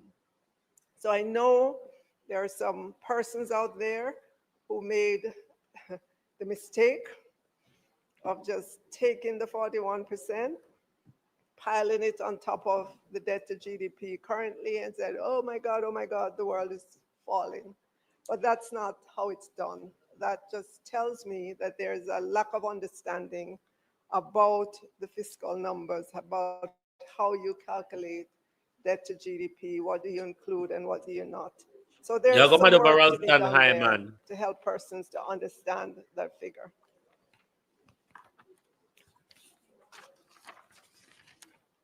The question about the loan to JPS, is the government prepared to lend the entire amount? I think that was your question. So the loan to JPS was 150 million US dollars so that they could accelerate the pace at which Jamaicans get their lights back, which businesses get their light back. Madam Speaker, already I could say to you, you don't have to worry that the government is going to lend the entire amount, right? Already our international partners have indicated that within that package that's announced, there is about 450 million for JPS. And what that will do is allow for our loan of 150 million to be repaid back to us, so we get back the liquidity. Boy, they It keep didn't shifting the happen blood last clot Tuesday. goalpost for It that loan. happened after that.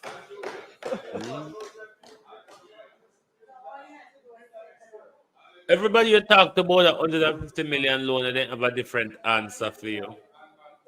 There's a question, is it reasonable to proceed with the supplementary?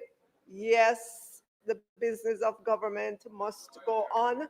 We have to approve the spend for Melissa, right? The post-hurricane cleanup, reconstruction, that has to happen. The business of government must go on. EPOC, the question about EPOC, Economic Program Oversight Committee.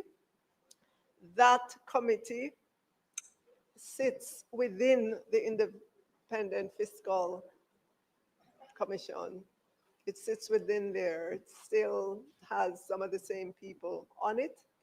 And I'm sure in time you will hear from them as well.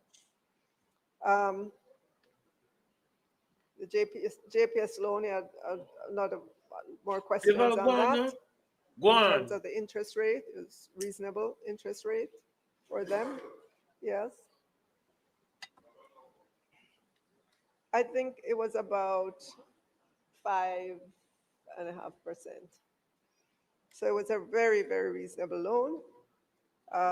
It was because of the purpose for which it was lent, to accelerate the reconstruction, to make sure people in Western Jamaica get back their electricity.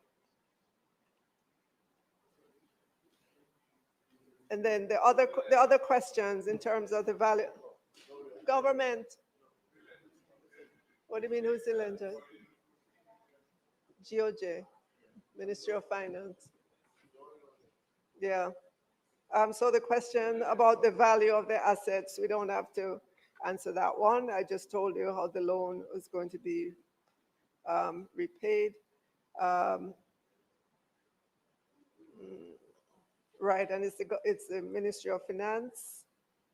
Has the loan been formally signed? I think they're in the Jesus finishing Christ, what an phase of that. embarrassment. Westmoreland Eastern, Look at our the finance rapid damage minister. assessment. Who was that again? Confused as a Yeah. whole where you just About knocked the down. quality of houses and so on. Remember, this is just a rapid damage assessment, as it says, to give the government a sense of what's the magnitude of the damage. And it was done by the World Bank in conjunction with IADB. The report is available online. You can look at it, lots of figures in there that you can take a look at, lots of charts and so on. But I'm sure as we go along, further assessment will be done. And so it's not necessary to really critique that report.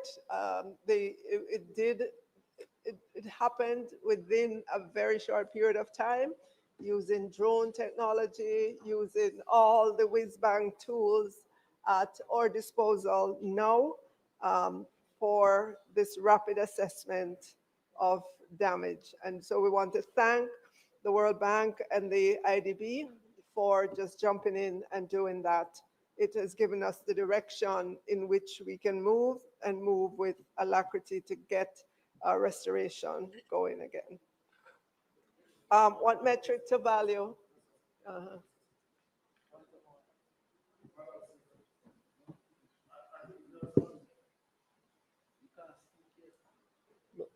You have a point of order, member? Yes.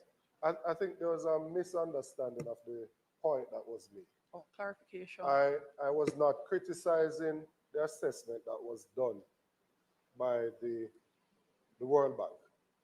To the contrary, I was saying that that may be so based on the assets that were present in the different parishes before the hurricane. Therefore, they were more valuable based on how the structures that were present in St. Elizabeth versus Westmoreland.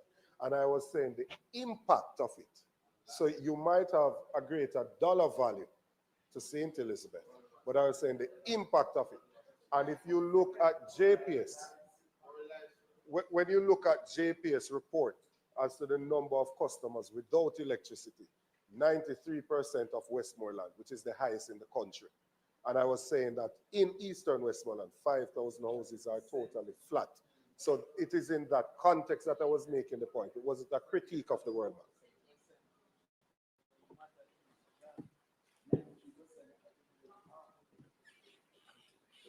Okay. The member asked about the metric to value the damage. And member, this is just the physical damage. If you recall, in my opening, I referred to the damage that was done to the psyche, the spirit of Jamaicans, that you can't measure that. We know that it has happened, and we know that we have to deal with that as well in terms of the mental health, wellness of our population that has gone through just the hardship associated with that hurricane.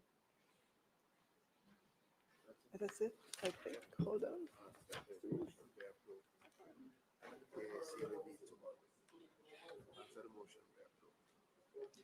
So, Madam Speaker, yes, Madam Speaker, I now ask that the motion be approved. The question is that the motions be approved. Those in favor? Those against? The ayes have it.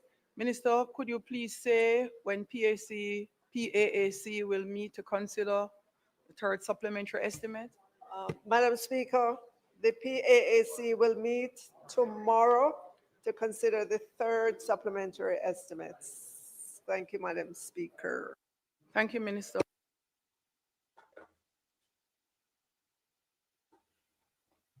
What a car crash. What a car crash. Madam Speaker, we do have a few more items of business. I would like to now move for what a blatant to resume and conclude the debate. We turned up and we heard nothing. We literally and then we have one more matter that we'll treat with after nothing. That, after we conclude the debate. Globalists, you can't permit me to go on a bed because me eye them a bun me. A favor with the combo. We no hear nothing. We no learn nothing. We no understand. Did Favor even spoke? Globalists. Did Favor Williams, the Minister of Finance, did she even spoke this evening? Huh? What a disgrace. So we will pay the two finance minister one time for. Does anyone know? Does anyone know why we paid two finance minister one time? Does anyone know why Andrew why Favor make Andrew Holness do better than her this evening? What a load of I first wish to applaud you for even any consideration to such an amendment. No, sir. It is one that is What an welcomed, I'm sure, from the embarrassment. population. Did you and from hear certain members that sit in or this House learn who or is understand inundated anything? with requests You can put for it a in second the after opportunity at a comment normal life. so we can know I what wish the to say, heck, however, in terms of my what contribution, the that heck Favor Williams wasted when all it our comes time. to crime in this country, we do know that there is mala Oh, I started prohibita, to talk crimes by about prohibition, and mala nonce, which is the crimes of moral turpitude or serious crimes that sometimes when we think of crime, what we find is we just lump everybody together. My blog post, how to write an ebook in 7 steps. I just pasted the URL here, clicked. Many persons the opportunity to have gainful employment, especially in the security industry. Persons would have moved on with their lives from even minor crimes. And what you find is the request for a police record and the employment usually cease at that moment. Now, I raise the fact that I note that many of the sections, starting with the First Amendment, 3382, which is increasing the time, and we can lump them seriatim, deal with them in turn. I would say that I would I think I have started no dealing with the objection to an Offender increase, Rehabilitation but to ask Act. the minister if there is any consideration as to appreciating that the threshold, the rehabilitation time I'm submitting to you is a little bit excessive. Equally, I would say at this point in time that when one looks at the capping, moving the period from 5 years to 10 years and capping it at 10 years, I would ask what informs the decision to stop at 10 years?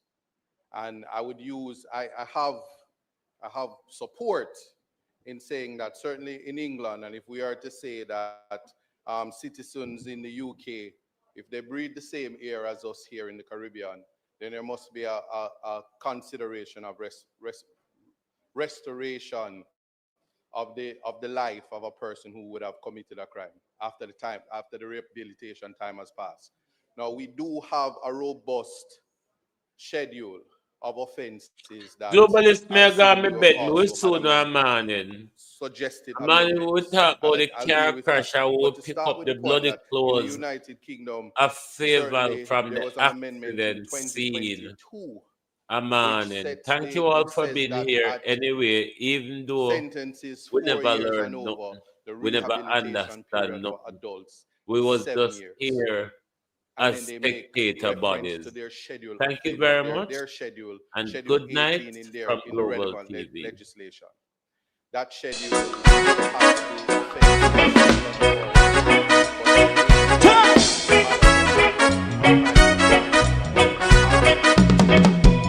Too long in our little ghetto, run keep going on, less process. For children of Israel do really love rights. So that's why and I say watch him man around Babylonian walls. Oh, children of Israel, I should never hold thy peace. What wrong is going on? Day or night, we gotta bust down Babylon walls. Prepare the way, prepare the way for your people. Let's go. Fight down war and crime, fight down. Me say Rastafari, war and crime, and do the righteousness. Hey, we love Jah, and we love Jah, and we love Jah, Rastafari, save all people. Hey, we love Jah, we love Jah, Rastafari, we love Jah, Rastafari, we save all people.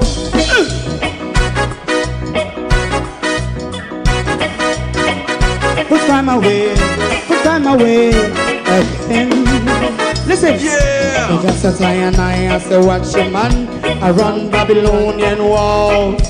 Oh, children of Israel. I should never hold thy peace, but we penalize. Hey, oh, night. We gonna bust down Babylon gates. Prepare the way. Prepare the way for Rastafari. Fight down war and cry. Fight down war and cry. Rastafari, war and cry. And build up righteousness. And we love Jah. And we love Jah. And we love Jah. Rastafari, preserve all. And we love Jah. Me love Jah. Me love Jah.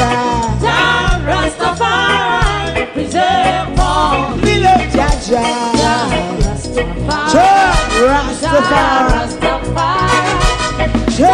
Rastafari. Yeah, the next song is going to be the last song for tonight.